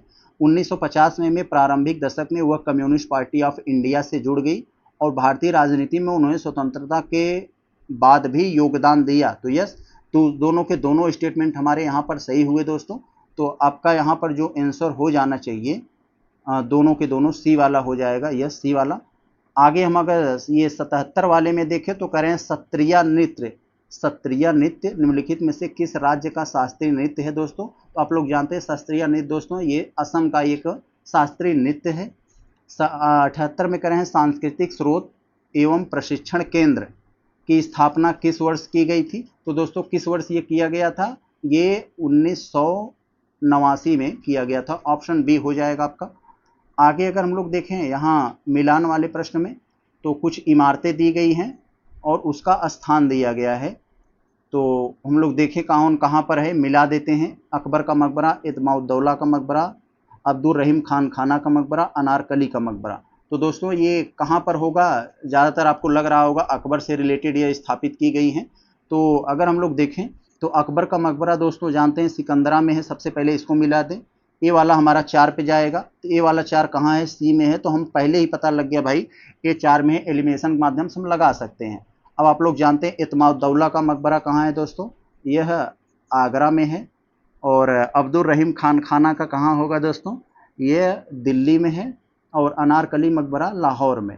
तो यस, आपका जो आंसर होना चाहिए ये 79 का दोस्तों। तो 79 का आपका ऑप्शन यही सी हो जाएगा, बहुत अच्छा। आगे दोस्तों अगर हम लोग देखें तो हमारा ये क्वेश्चन नंबर 80 है। भूमरा शिव मंदिर की कौन सी विशेषता इसे यूनिक बनाती है। तो भूमरा शिव मंदिर दोस्तों आप लोग जानते हैं मध्य प्रदेश के सतना जिले में है। तो दोस्तों यह जो है प्रवेश द्वार पर गंगा और यमुना की आकृतियां उकेरी गई हैं। यह मंदिर पूर्णतः संगमरमर से निर्मित है, इसमें कोई प्रदक्षिण पथ नहीं है। तो कौन सा होगा दोस्तों यहाँ पर जो आपका इसमें कर रहे हैं जो उसे यूनिक बनाती है भूमरा मंदिर को। तो कौन सी ऐसी इसमें खासियत है जो यूनिक बनाती है। तो दोस्तों प्रवेश द्वार पर गंगा यमुना की आकृतियां उकेरी गई हैं। तो यस, यही इसमें यूनिक है, बाकी तो और हर जगह उसमें मिल जाएंगी आपको और सारे मंदिरों में। आगे अगर हम लोग देखें तो यहाँ से दोस्तों हमारे रीजनिंग का 80 क्वेश्चन हमने देख लिया। यहाँ पर वीडियो हमारा बहुत लंबा हो जाएगा क्योंकि यहाँ से हमारे मैथ और रीजनिंग है। तो तीसरे में कुछ मैथ रीजनिंग बचे थे हमारे, चौथे प्रैक्टिस सेट का कुछ मैथ रीजनिंग और थोड़ा बहुत यूपी स्पेशल, और ये 5वें का। तो तीनों का मैथ रीजनिंग जो है दोस्तों एक वीडियो हम लेंगे जिसमें पूरी तरीके से 3 मतलब प्रैक्टिस सेट 2 तक तो हम लोग कंप्लीट सॉल्व किया है। ये तीसरा, चौथा और 5वें का जो मैथ रीजनिंग बचा है उसको हम एक ही में समेट देंगे। हम लोग यहाँ पर अब वीडियो को यहीं पर ख़त्म करते हैं, वीडियो बहुत लंबा हो जाएगा। हम लोग मिलते हैं अब जो है ये अगले टॉपिक में, अगले टेस्ट सीरीज में मैथ रीजनिंग के साथ।